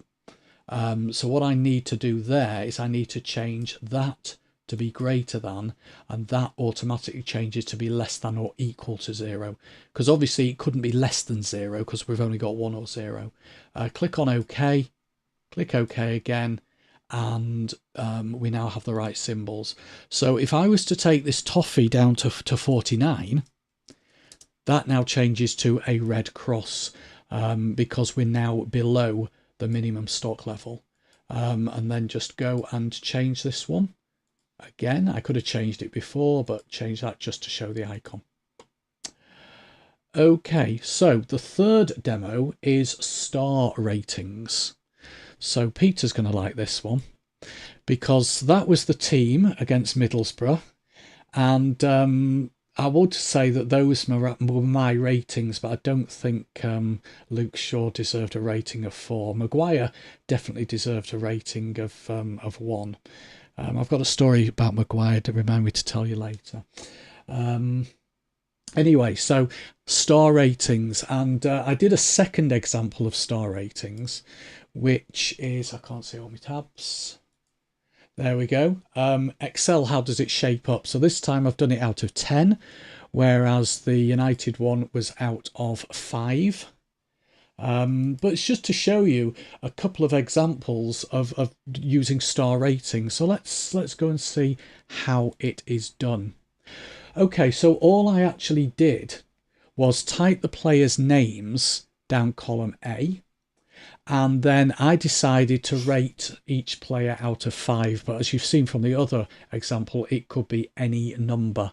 So I just typed in there the 1, 2, 3, 4, 5, and then I actually put the ratings down column B. So that column will be hidden eventually, but those are the ratings that I manually typed in. I've then got a whole bunch of formulas in these cells here. Or what those formulas are doing, those formulas calculate a value, and that value will be used to determine whether the star is coloured or not. The formula takes the player's rating, subtracts the value in the column header, 1 to 5, and then adds 1 to it.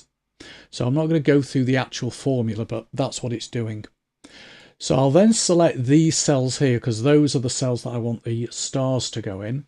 Go up to conditional formatting icon sets and use that star ratings there. And you can see that the stars are there along with the numbers. So I need to go in and make the appropriate changes.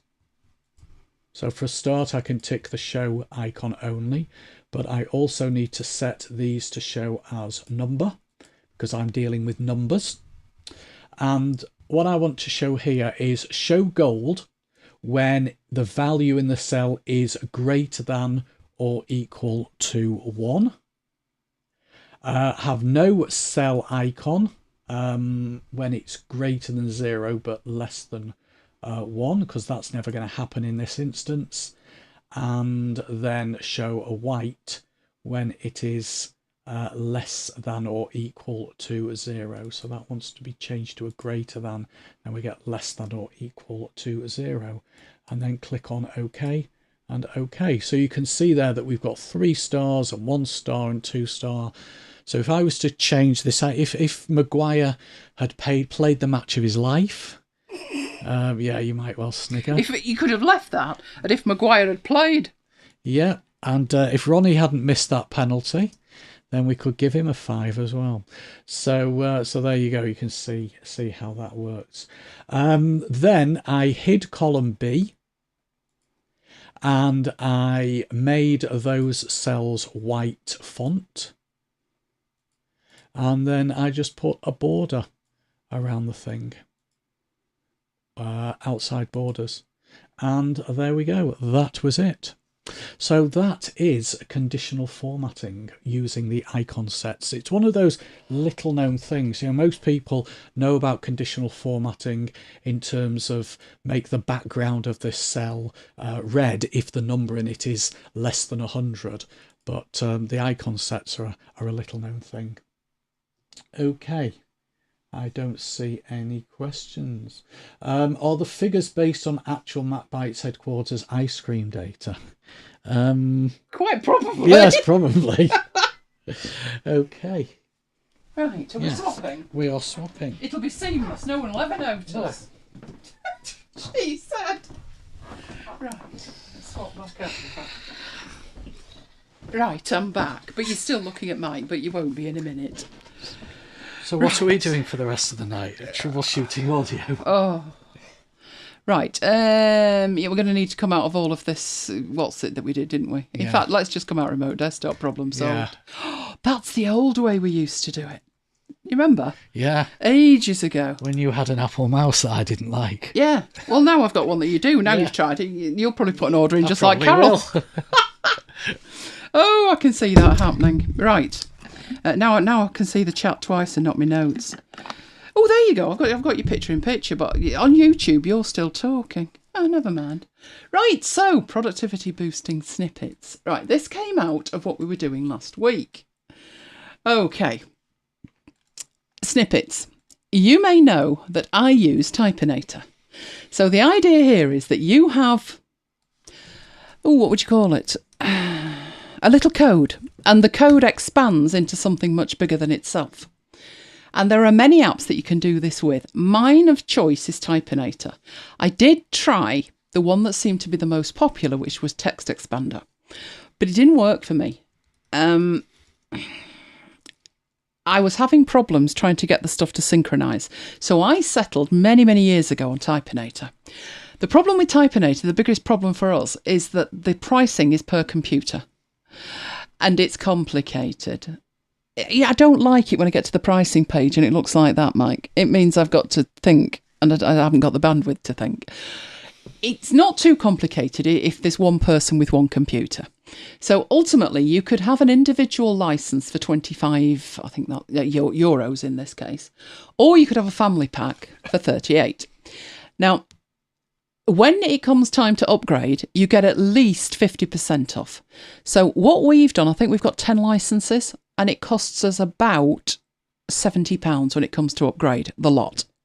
So if you've only got the one, you're looking at maybe £12 to £13 for an update. So it's not bad, but it is per computer. And a license can cover 2 computers.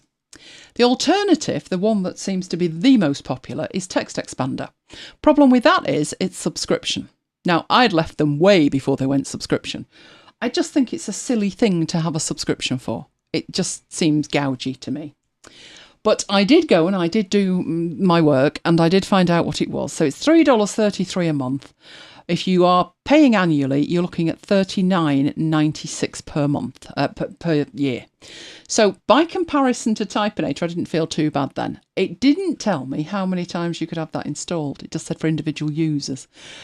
That's going to work out cheaper if you've got a lot of computers and you can use it on all of the computers. But I don't know. There wasn't enough information. While the first one had more words than needed, that one had words that not enough words.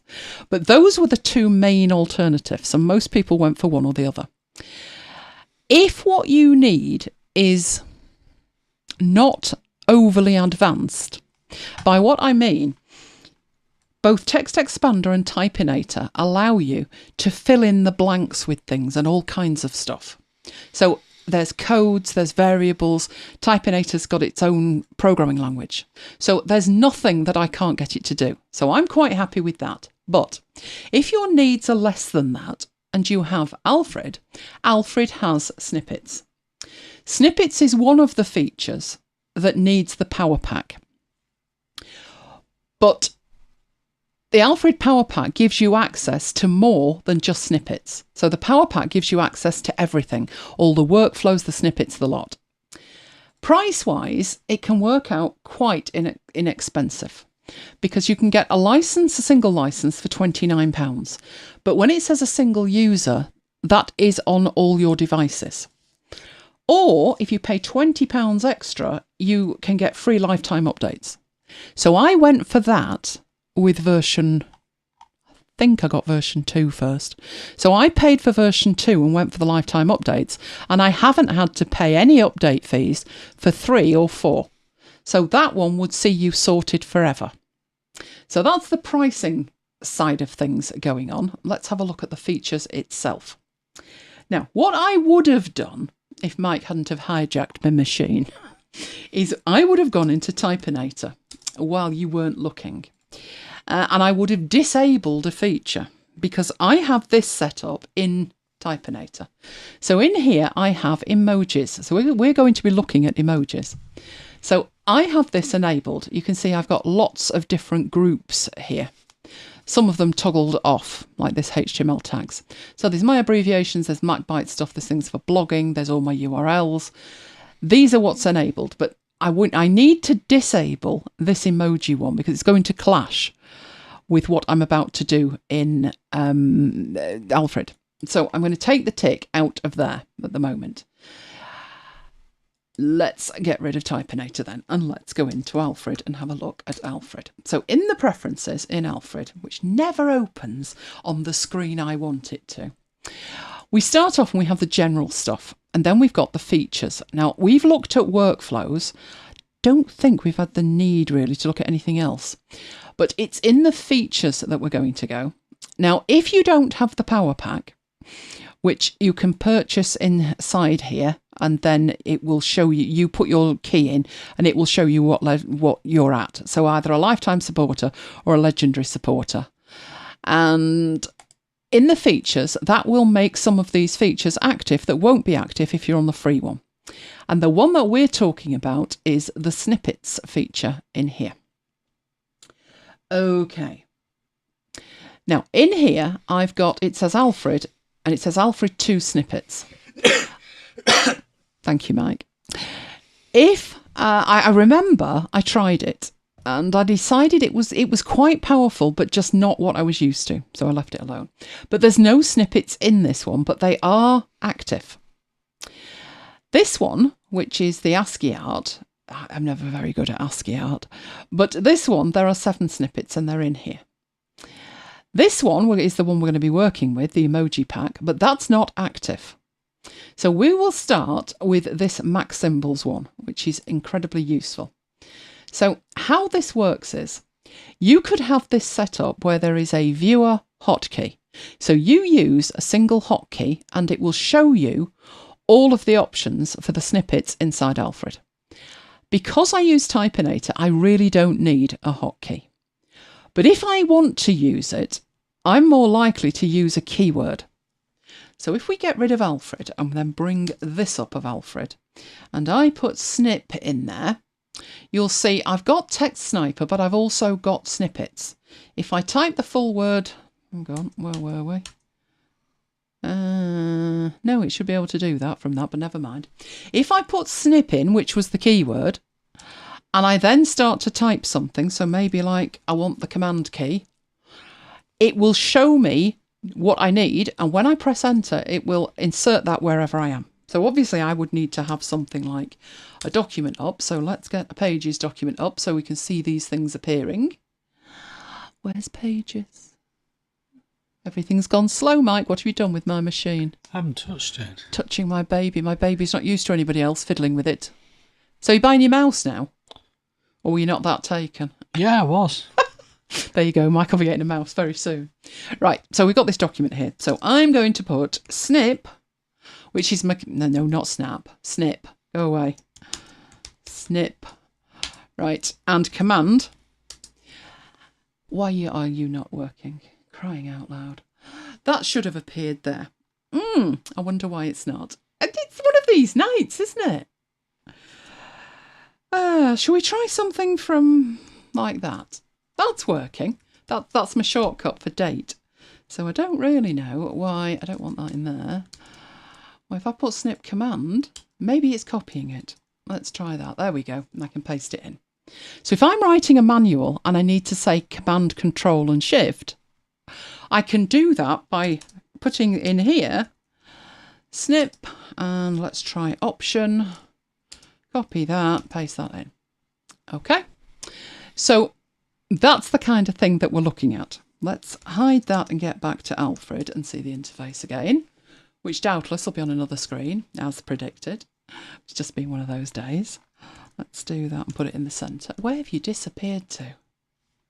Having one of those days. Okay, so that's what we've got in here. Right, getting there now. So this is the hotkey I don't have set. This is the keyword that I do have set. And then you choose the matching. So you either you search for the name, match the name, or the keyword, or the actual snippet itself.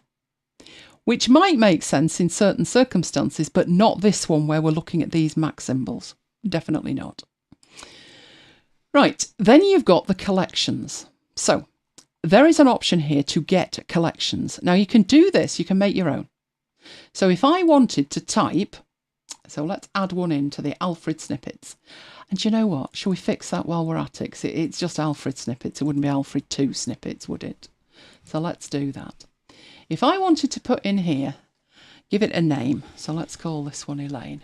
And the keyword being what you want to type. So if I want to type exclamation, exclamation, EKG. And when I do, I get my email or something like that. Does that work? There we go. So I want to type that and it will do that. So let's save that and try it. Fingers crossed, hey? See how this one goes. EKG. Only I need to do it in Alfred, don't I? Right, hang on. Snip. Can't you tell I don't use this? Right. EKG. Right, and it's come up with it, and then I can paste it in. So yes, it works. Right. That's how you easily create one. But it's far easier to take collections that other people have already created. And the thing to remember when you're doing this, never make the keyword a genuine word unless you want to play with your own mind. So, in Typinator and in here with the emojis, it's using a syntax, I believe, from GitHub. There is a predefined syntax that it is using, and that way it wouldn't make a difference to me if I switched from Typinator to Alfred. It would work the same way. Right, let's go down and have a look at getting the collections. So when you hit Get Collection, it takes you out to a page on the Alfred site, which Mike can paste in for you. It's the extras snippets link. So what is available here is a few of the snippet collections. There are many, many more of these, but this is the Mac Symbols one, and this is Funny Quotes. This is the ASCII art. If you're working internationally, currency symbols might be handy to you. There's dynamic content. Now, this is where you would say yesterday and it would put yesterday's date in for you. So while you might think because this feature is part of Alfred, it's fairly basic, it actually isn't. It can do calculations as well as just plain text things. But the one I'm going to be looking at is this emoji pack. So you literally click on that and it takes you to the page that is the home of the emoji pack. And all you need to do is download it, and that will download you a file. There are installation instructions, which is as simple as this, and that will install them for you, which I have done. So this is what we've got. But at the moment, this is not enabled. So you can see it's dimmed out slightly by comparison to the others.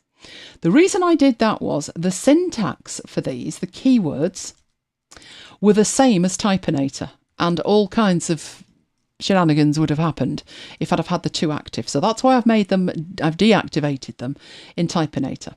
But all of these, to activate them, all I need to do is come to this and right click and say enabled, and they are now enabled. And then the things you have in here, there is a description of what it actually is. So pause, stop, record. One of my favourites that I use quite a lot, the smiling pile of poo. I do believe that is under P for poo. Mike, you're sniggering. Oh, it's not under P for poo. I wonder where it's gone. It definitely was in the other one. But they're in there and they have names. Now, obviously, you're going to have to think laterally as to what the names are to be able to activate these. But syntactically, what they've done is the actual icon itself. So let's find one that we like. Zap. Lightning zap, like this. They've called it the same as the keyword. So in essence, the word zap, if you had zap and that automatically expanded to a lightning bolt, that would cause havoc. As Amazon found out when they automatically had the word, I think it was fire changed to Kindle. And that wasn't good in books that mention the word fire. So you don't want to change zap into a symbol every time you use it. So if you wrap it in word, that is the syntax for all of these snippets, all of them. Sometimes on the name, there's more of a description. So you've got an urn there and it says brackets funeral, which means it will find it with the word funeral, but the keyword is actually urn. And then you've got soccer. So that's what you've got in here. But the thing is, you've not had to make it. So it's a huge time saver to just download these things. Can you do that with Typinator? Yes.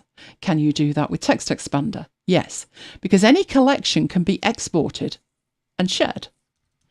So I actually have done that with Mike, and that means that he can use stuff I've set up, but also we can download things from the net and use them from there. So that's why it's handy that you can actually save these things. So if I'd done my Alfred snippets here, export is an option. So I know there's only one, but I could export that to a file. So we'll stick it on the desktop as Alfred snippets. That changed somewhere else, didn't it? I saw it jump. You swine, where did you jump to? You jumped to documents, but I want you on the desktop. So put it there so we can see it. There we go. There they are. So you could create your own and share them. They do get backed up if you're backing up Alfred onto a cloud service, but if you want to transfer them elsewhere and you don't want to use a cloud service, then just export them from here and then you can import them on any other machine. So these emojis that we've got here, right, soccer was one, wasn't it? So let's get Pages back and see how we can use it. So we bring up Alfred and we use our magic key, or you can use a shortcut key. And we then want that to be soccer. And it will copy that and we can put that in there. And it does that for all of the emojis. So I think the thing to remember with that is the ones that you use the most. I really do need to find the poo, don't I? I use that one all the time. It is in here. I actually changed it in Typinator from poop because I never would say that. Why is it not in here? Should we try smiling? Because it is actually smiling, isn't it? No, we've got slight smile, kissing smile. Oh, that's good for Valentine's Day. No, it's not one of those, so I wonder what it is. I could try, but that's probably not wise. It's in there. Where's it gone? What other words would you use for it? I would ask Mike, but, seeing as though his microphone's not working, he might say bad words. I'm not seeing the smiling pile of poo, Mike. Surely poo is what it would be called. And they're not even alphabetical, so that's not helping matters, is it? But it's in there somewhere. The flags are quite useful if you know the country. But let's go down. That's why the names of the flags have actually got the names in. If you use something that you use frequently, so if it's Thailand and you're mentioning it a lot, you'll probably remember the shortcut. But if not, it will still find that based on the full name, like Tuvalu. Maybe it's been taken out. Oh, it can't be. It must be in here. It's like just the locking feature. It's just playing with my mind. Now, that's not on, because that was there the other day. Yeah, and I was so excited I'd got it. I found a Reddit thread on that. So it's there and then it's not. Yeah. Now you see it, now you don't. Swines. Luckily, you still had it, or that wouldn't have been a good demo. I don't see the smiling pile of poo. I'm distraught. No, I thought it was there, but it's not. But that's how you use it. So I could make this. I mean, this one is actually available anyway, but if there were ones in here that I had created that would be useful to a lot of people, then I could export those. I know I can do that with the other apps. But Alfred, you would be paying and you would have access to a fully fledged snippet manager, as well as the workflows and everything else. So it would mean some people tried it at the very beginning, thinking, there's not a lot there. And I'm going to stick with Text Expander or whatever. A lot of people move to Alfred. There you go, poo. It's there, it's poo. I've no idea why that would be hanky, unless that means something different. But it didn't find that one, but it's there. So I should be able to put it in here. Let's try that, shall we? Kim just posted the icon into the chat and I had to approve it.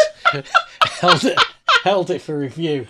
Right, let's do that. Right, come on. Are you going? There you sit. Oh, and Poodle. You get Poodle as well. Oh, wow. There we go. So it works. But a lot of people moved to Alfred when it went subscription. And I think the developers of Alfred knew that people were going to be doing that. So they put a lot of effort into beefing up the entire feature.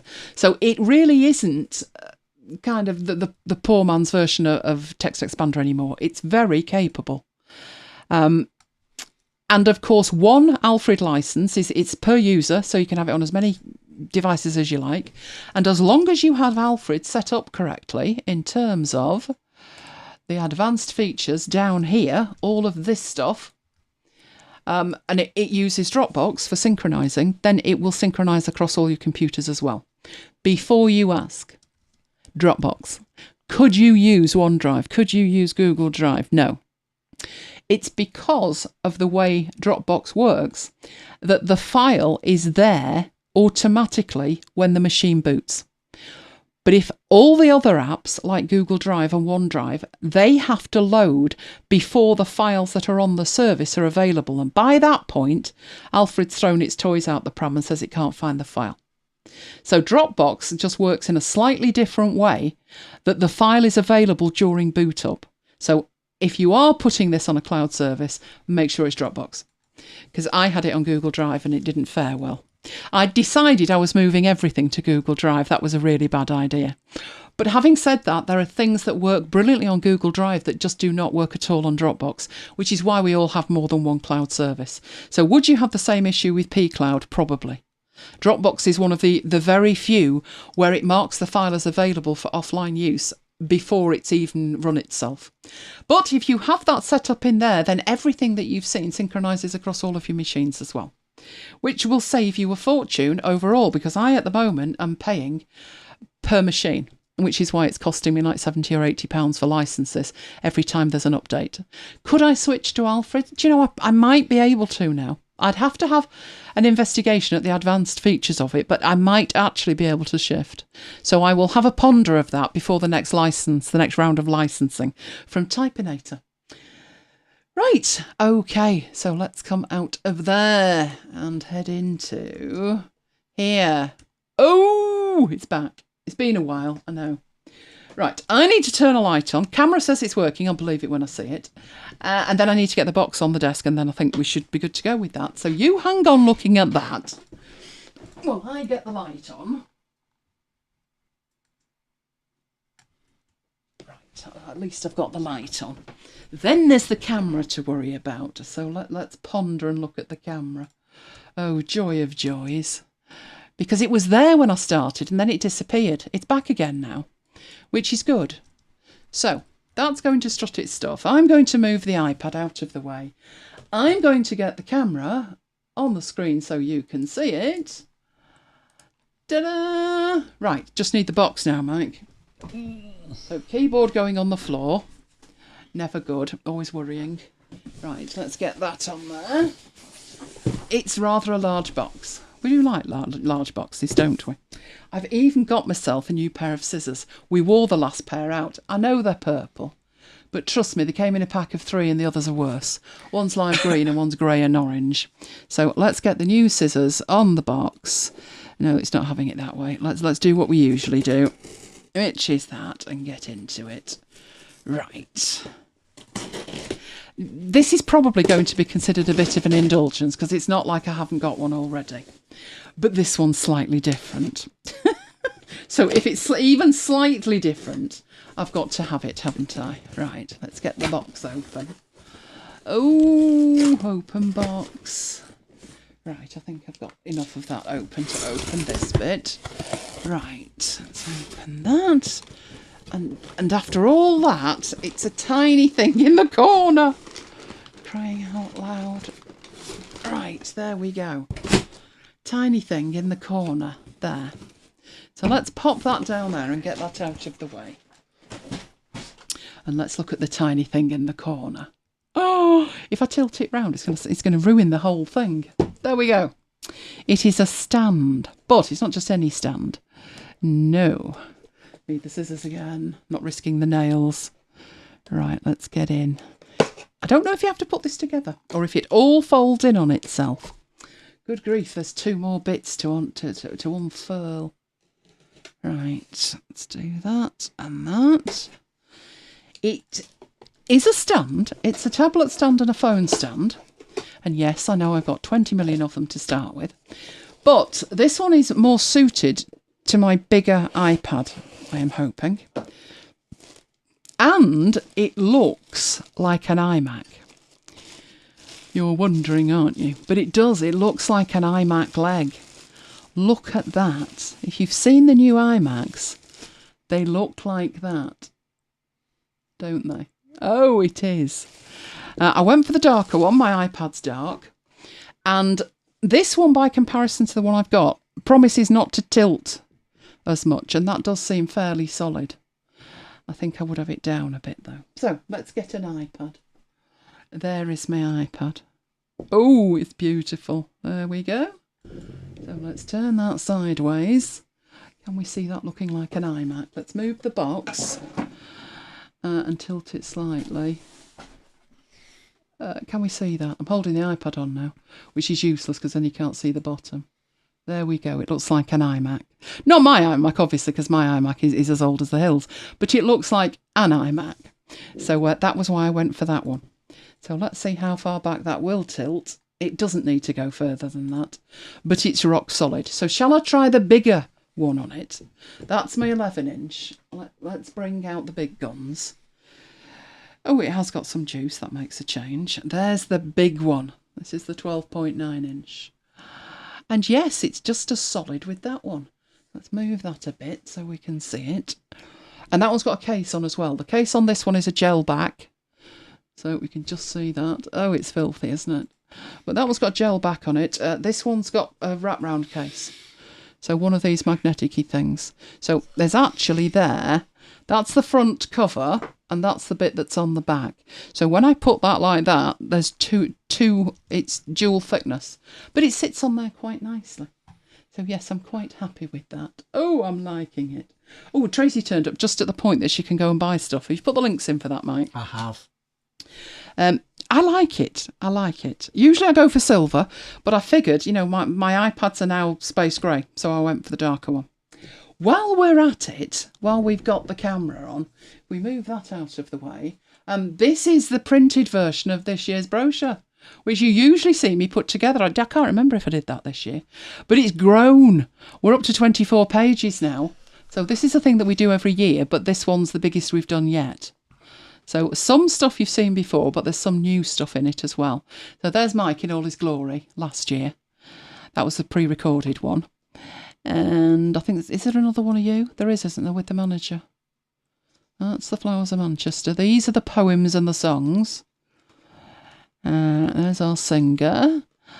That's Cady with his poems. Young lad. You know, it's amazing, isn't it, how young he was when he started. He was about 18 writing poems. And this is the new bit at the back, which is some pictures from last year. So this is Steve with his poem, and this is our Rev who leads the service. So I thought while the camera was on, I would just show you our print-out from this year. Oh, it's getting mighty thick. How many pages next year, Mike? Should we go for 30? Should we just double it? Oh, well, they said they like that, so that's grand. Right, okay. Let me switch back to that, and we're good to go. Where's the keyboard? Keyboard on the floor. Let's get the keyboard back, or we won't be seeing a thing. Right, and mouse has disappeared. Oh, the mouse has totally disappeared. Oh, never mind, I can move without it. Right, so that's what it looks like. That's actually got an iPad on it, hasn't it? There's the grey one, there's the silver one. They do look remarkably like the iMac. So they match totally. So here's some pickies. Mike's already put the link in for you, I believe. And coming up, we have next week's show, 168. How did that happen? Friday night, 9 o'clock, same time, same place. And available on... you're not even seeing this, are we? No, you're not, because I haven't pushed the button because my mouse pointer disappeared. Right, let's get back to where I was supposed to be. Now I've got my mouse pointer. Excellent. There we go. That's better. Right, that's the one that I ordered, but there is a silver one, which is identical but looks like that. You might be able to get away with that. I didn't fancy the silver bit at the bottom over a dark iPad. I'm getting quite picky now. But it does look very much like the iMac, doesn't it? Which was the whole point. You know what this means, don't you? I'm thinking there'll be a 27-inch iMac coming into my life very soon that looks like that. Fingers crossed. Can't say more than that. So you've got the link. Let me know if you like them. Okay, so I was saying we are back next week. Same time, same place, 168. And everything is available on demand. So you need to go to youtube.com/ElaineGiles, or you can go straight to the playlist. And the playlist is from macbites.co.uk/after hours playlist. And of course, we love you guys. You love us. Give us a like, because it really makes a difference. Or a comment, because YouTube likes comments as well. And we like comments. So I've been busy replying to comments. That's fantastic. Then there is my mailing list, which is elainegiles.com/VIP. We've got news coming up on there very soon, so don't miss that. And there's the MacBites list at macbites.co.uk/macbites-mail. And in the meanwhile, if that isn't enough, there's also Slack, where we carry on the conversation. And you can join that by just going to macbites.co.uk/Slack. And do join us. It would be our pleasure to see you there. And you can contact us in all of those different ways. Although it usually comes as quite a shock, doesn't it, Mike, when somebody actually outs me on Twitter and I don't find it for days on end. What happened this week? Actually, I think I'm taking a bit of a break from Facebook. It wasn't deliberate. But you know when you just like can't be bothered? Yeah. Is that just us? Or are you guys like that? Oh, Tracy's very tempted by the stand. Tracy, do it. Do it, go on. Do it. Mr. T will never notice. Never notice the difference. Don't go for something garish like pink that he might notice. Just slip it in, it'll be fine. No problem if you're not feeling too sociable, Tracy. That's what I'm saying about Facebook. It wasn't a deliberate decision to not look at Facebook, but sometimes it gets a bit much. Do you think it's affected by politics? Probably. Yeah, people start to get, vocal about what's in the news, and I'm like, no, I can't be listening to it. I can only take misery from the news. I can't take it from anywhere else as well. Oh, wow. Right, let's see if I can get this scrolling again. It's moving. Awesome. Right, did that just move? It did. Carol can't do a mouse and stand in the same week. Oh, no. But you can spread the love. Right, I was trying to catch up here and it's jumping. Right, there we go. Jumping. Oh, Kim's syncing Alfred with Dropbox now. It's safest, trust me. What happens if it can't find its stuff is it creates an Alfred folder locally. And you could be totally unaware that it's done it. And then think, where's my workflow gone? And your workflow's in, your cloud. And Alfred's no longer talking to the cloud because it couldn't talk to it last week, so it won't talk to it this week. So it's just best to use the cloud that it recommends. It's like Scrivener. Scrivener only talks to Dropbox. And even then only when it feels like it. iClouds obviously just don't bother. You had a problem with Ulysses. Yeah. Talking to itself, really, via iCloud. And I said Ulysses was like the thing that's been rock solid on iCloud. Yeah, not anymore. No. I don't know if I can show you. Let's have a look. Because I had to go through it and fix stuff. I'm going to open it and have a look and see if I can show you it throwing its toys out the pram. Let's have a look. Yeah, I know we've got all kinds of stuff on here. Let's see it. There we go. I do recall it was some notes that I had for Alfred that had got itself upset. So let's see if I can find the Alfred notes. Was it in projects? Ulysses reorganisation. That sounds hopeful, doesn't it? Ulysses system. Is it Ulysses system? Where's Alfred? There you go. Right, let's see if I can possibly share that. How do I get rid of this? Alfred. Workflows. No, I fixed that. I fixed it. If I find it, I'll let you see it. Kim quit Facebook because of politics. Oh, do you know, politics on its own is bad enough, but people talking about politics is just 10 times worse. No, what happened with Ulysses was stuff went funny. So I've got loads of stuff that's red and it's saying that it can't sync. And it's iCloud. And Apple know about it and they're not doing anything about it yet.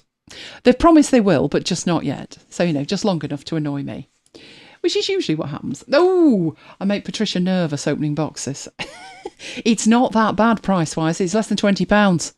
Now, obviously, less than £20 is grand unless you've just bought a mouse. But you will not regret buying the mouse. Trust me on that. You won't. Right, what cover is that? Is that the cover on the iPad? One was a gel cover and one was a replacement for the Apple cover. It wasn't the Apple cover. I'm not paying silly prices. So I might make a note of that. I'll find the links and I'll pop them somewhere, Patricia, and share them. Right. Make a note of what? The covers off my iPad. Let me get that full screen. Is that what's causing the problem? There we go. No, Slack is totally free, Mary Pat. You'd be free to join us. I'll stick a link in. Better if the base folded too. There was an option where one was like that. It kind of folded in on itself. The only thing I thought with that was if the pivot on the bottom wore, then it wouldn't be safe. Now, if it didn't, then that'd be great. If you could adjust it, that would be great. But I think that's why they don't do it. Because previously there've been some like that and people have said they've worn loose.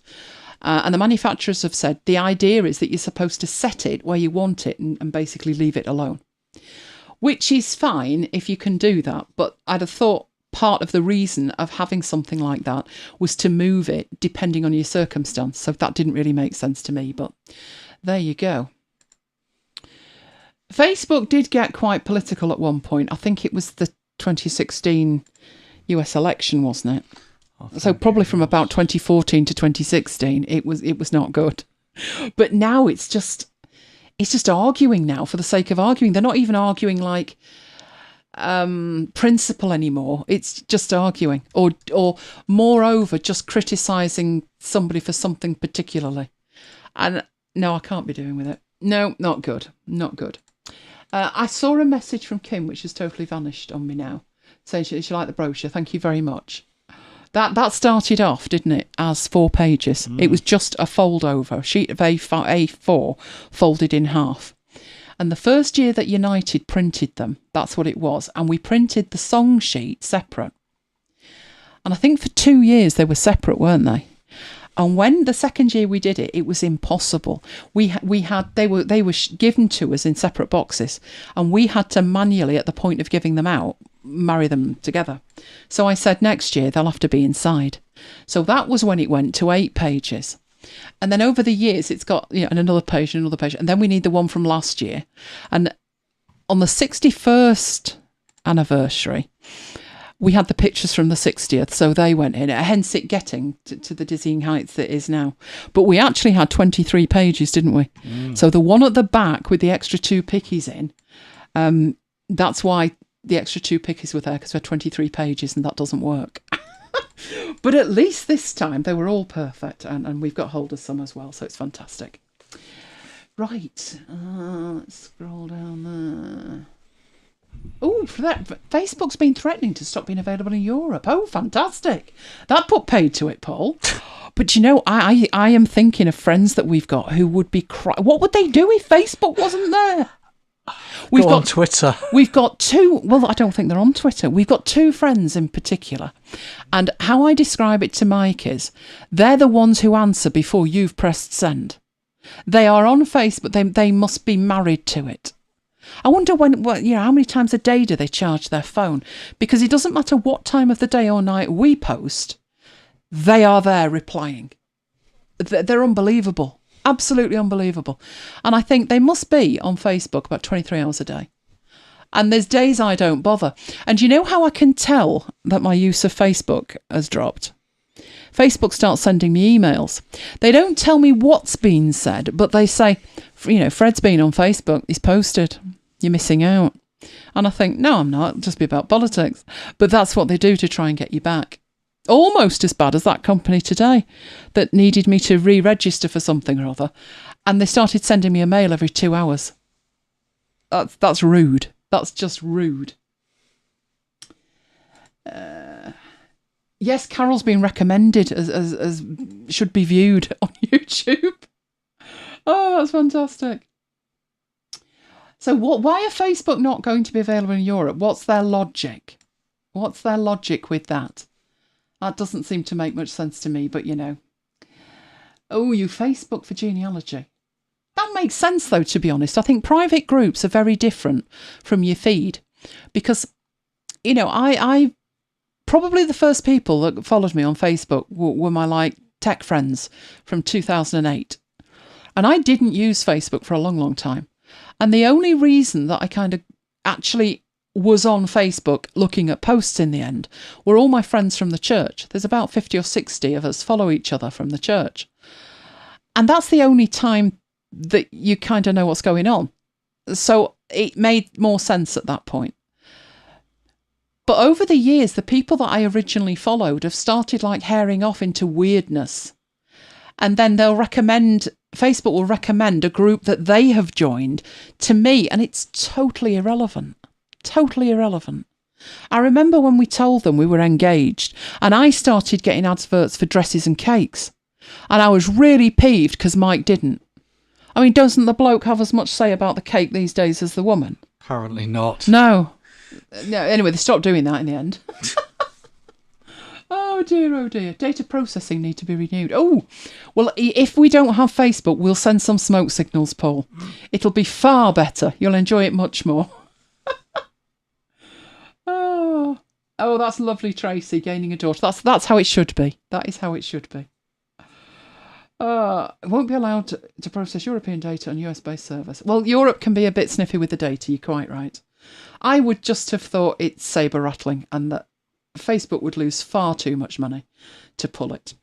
I guess the only reason that they would stick to their guns is if they really think they've got that much power that the EU will back down. And trust me, the EU never back down. And why are we being dragged into this? Because we've Brexited. Funny that. We've got all the disadvantages of not being part of it and not many advantages at the moment. We'll see what happens.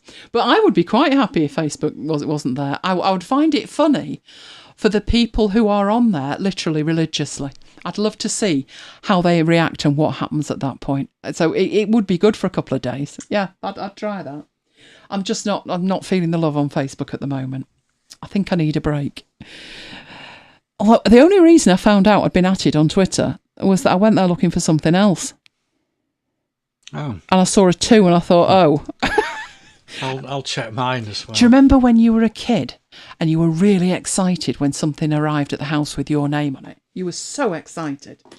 And now it's like, oh no, it'll be the gas bill. I've lost all enthusiasm for it. Actually, do they even post us the electric bill anymore? Yeah. The electric bill used to come once a quarter, but it's so expensive it now comes once a month. And pretty much it's the same price as it was when it was once a quarter, only every month. Robbing swines. So, yeah, that's not exciting either. Well, you must be filtering it out.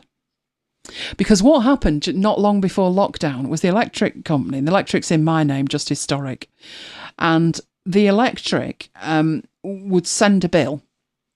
But they'd also send you a mail that you couldn't distinguish from the bill until you opened it. And they want to fit a smart meter. They're quite insistent about fitting a smart meter, aren't they? And have been for the last 5 years. And I just bin it. They are not coming in here and fitting a smart meter until I'm absolutely positive they work. Because what has happened is you read stories in the paper of people who've allowed them to put a smart meter in, and before you know it, they've got a bill for £4,500. And then it turns out it was all an accident. But if you are paying your bill via direct debit, the money's already gone from your account.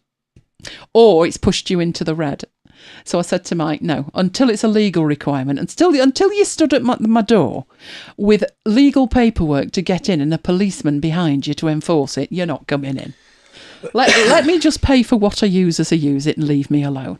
So we'll have to see what happens with that. So what's happened is I said to Mike not long ago, I see they've stopped mithering me about the smart meter. And Mike went, no, I've just been filtering them out to stop you ranting about it. And I said, oh, okay then.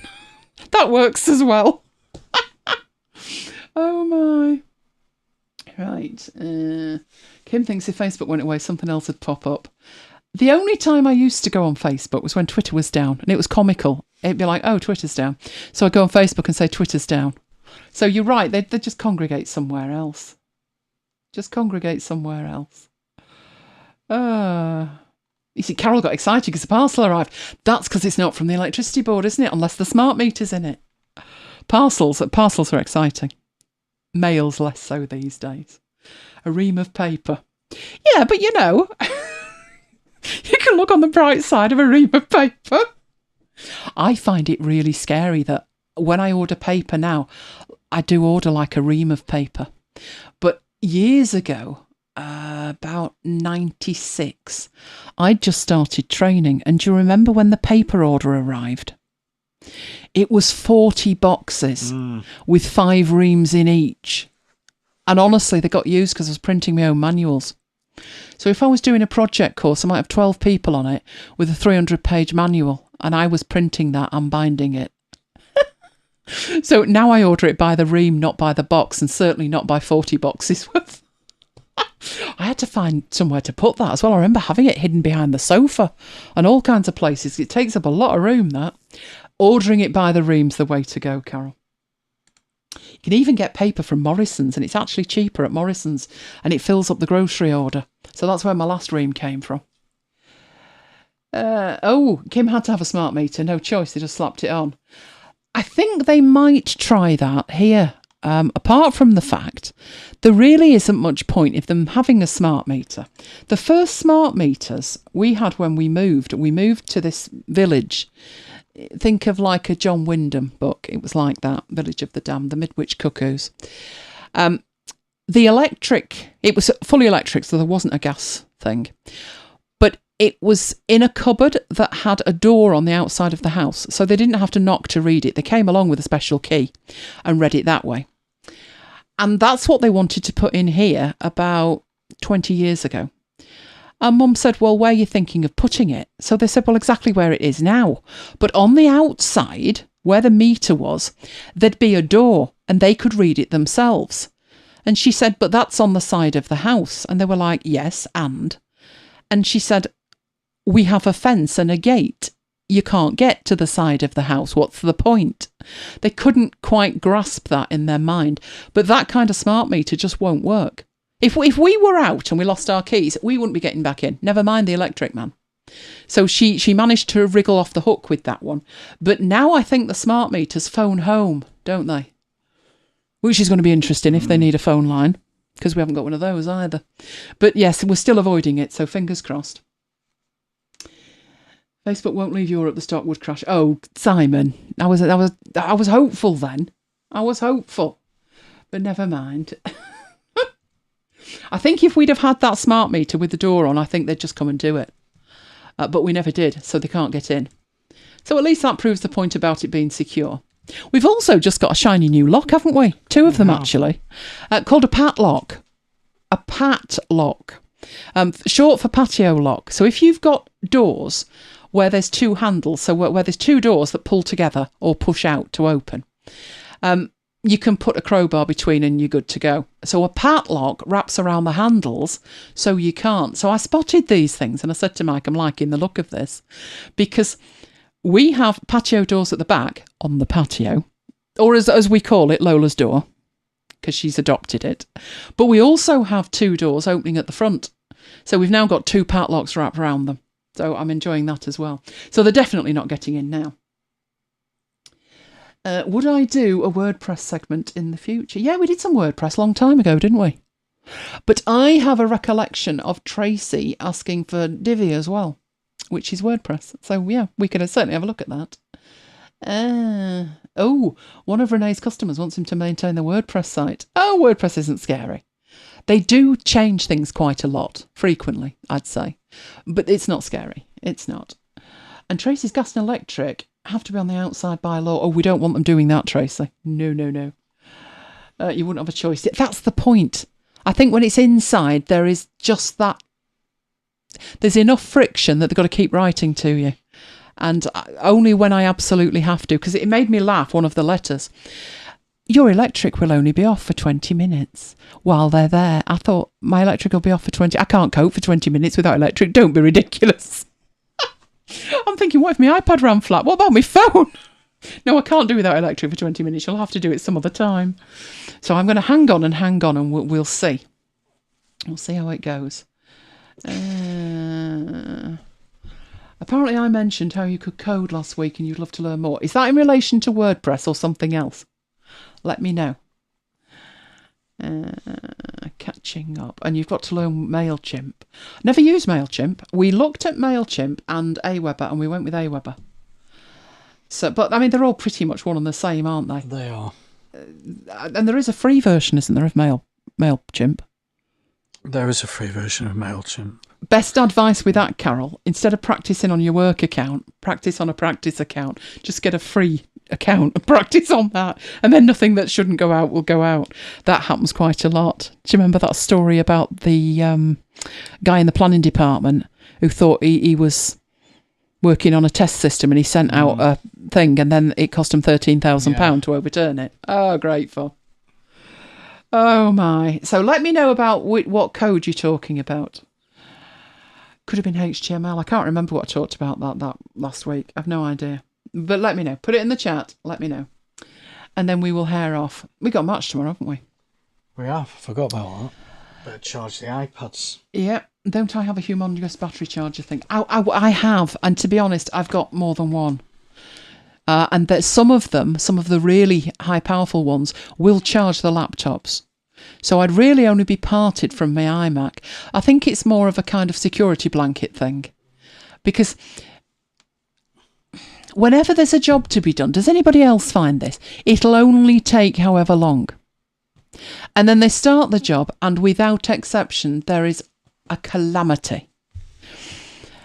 And then the electric's off for 12 weeks or something like that. So maybe it's just me looking at it negatively, but I'd like to think it's not just me. Do you remember when Dad, those friends with the dogs, when they lived in Halebone? Yeah. They moved house, and they moved to this beautiful house, and it had marble floors. You can tell, you're looking at like a £5 million house. It had marble floors. Now, me not having marble floors, why would I have marble floors? In fact, if it's not got carpet on it, it's not in our house, really. But they had these marble floors. I had no idea they had to be specially cleaned.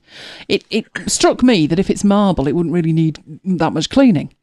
Waft a duster over it every now and then, it'll be fine. But no, it needed special cleaning. So they hired this company, and that was all this company did, clean marble. How far wrong can you go? So the first thing they did was do the first pass with the duster, basically getting the dust off it, and then they put down some chemical on it, and you paint this chemical on. So this chemical went on, and it's hissing and sizzling with itself as it does, and they're sitting there having their sandwiches, and then you've got to get this chemical off. So you use chemical number 2 to get chemical number 1 off the marble. The only problem was when they opened the van and took out the box with chemical number 2 in, it was empty. So I thought, well, yeah, and the crisis with that is what? Well, it turned out, obviously they'd have to go to the supplier and get more, but that was going to take 2 hours. And the problem was, chemical number 1 can't be on the marble for more than a certain amount of time, or the marble turns black, and then it needs special cleaning. Well, long story short, they didn't get back with chemical number 2 until chemical number 1 had done its worst. So when they went that night, this marble was black. And I remember saying, you'd be better off with a carpet. Because if anything happens, you just rip it up on you, won't it? It then took 3 weeks to fix this thing. And that's what I think. Whenever somebody comes in to do a job, they'll hit a snag, and that'll be it. So this, we'll put a meter in, it'll take 20 minutes. We'll put a meter in, it'll take 20 months. So I'm not risking it yet. When it's needed, but until then, no, it's not happening. Not just WordPress code. Right, okay then. An understandable. Well, coding is coding up to a point. There's certain things in coding like iterating through a list, and it doesn't matter whether it's WordPress or VBA. The principle is the principle. So we will have a look at that. Tracy's living in constant trepidation of what the neighbours will do next. Renovating and turned off the water. Oh no! And built a wall overhanging. Oh, good grief. We had all of that when our neighbours built an extension. But luckily, it didn't turn out all that bad in the end. But it was a bit hairy scary. And when they start an extension here, it seems to go on for 6 months. You'd think if they were coming onto your property, in fact, in England, that's the rule. If you need to get onto somebody's property, you have the right to access, but you must give them notice. And here, that they'd have to. Because what they tried to do here was try and do it without permission. And that didn't end well. Not with Mayor. Mayor didn't like people on his territory. And he it's weird, but all the girls that saw Mayor were like, oh, he's gorgeous. And all the guys were like, oh my God, look at that wolf. And they're petrified. Well, the builders decided that they were putting some panels in. And instead of putting the panels in and leaving themselves on next door's side of the fence, they found themselves on our side of the fence. At which point they decided they'd just go down to our front gate and exit the premises. Well, that's ridiculous when we own a dog and it's our legal requirement to make sure that the dog doesn't get out. But they got down to the gate, and as we've said, if you haven't got the keys, in fact, even if you have, it's going to take you a while to get in. But if you've not got the keys, no chance. They couldn't get out. They'd put these fence panels in and couldn't get them out again. They'd like lock them in from the other side, and they couldn't find a way out of our gardens. That's because there isn't a way out of our gardens. The reason being, we don't want anybody to find a way in to the garden. So if you find yourself, like that chicken wing that landed in our garden, if you find yourself in our garden, you're not leaving. There's no way out. Everything is triple locked, as they found, as they had to come banging on the kitchen window to be let out. Well, Mum did let them out in the end, after she chewed both ears off, and she had Mayor on a lead. You know the short handle lead he had? It's called a show lead. It's basically like a really, just a handle on the collar. He was foaming at the mouth. He was barking his proverbials off. He terrified them. Anyway, they never came back in again. Let's just say that. But a woman on her own in her 70s, it's a bit much, that, isn't it? That is just rude. So yeah, we don't have that happening. Good night, Renee. And the dogs have damaged the chain link fence. Oh, that's not good either. Oh, dear me. No wonder you need some quiet time, Tracy. Take some quiet time and get all energised up again. Right, if there are no more questions, which it does not look like, then we will say good night to you. So, for the moment, it's good night from me. And good night from me. You're probably still breaking up, of course. No, I'm not. It's fixed itself. Oh, you fixed yourself. Excellent. Oh, that was just to play with my mind then. Never mind. We will see you next time. Stay safe, guys.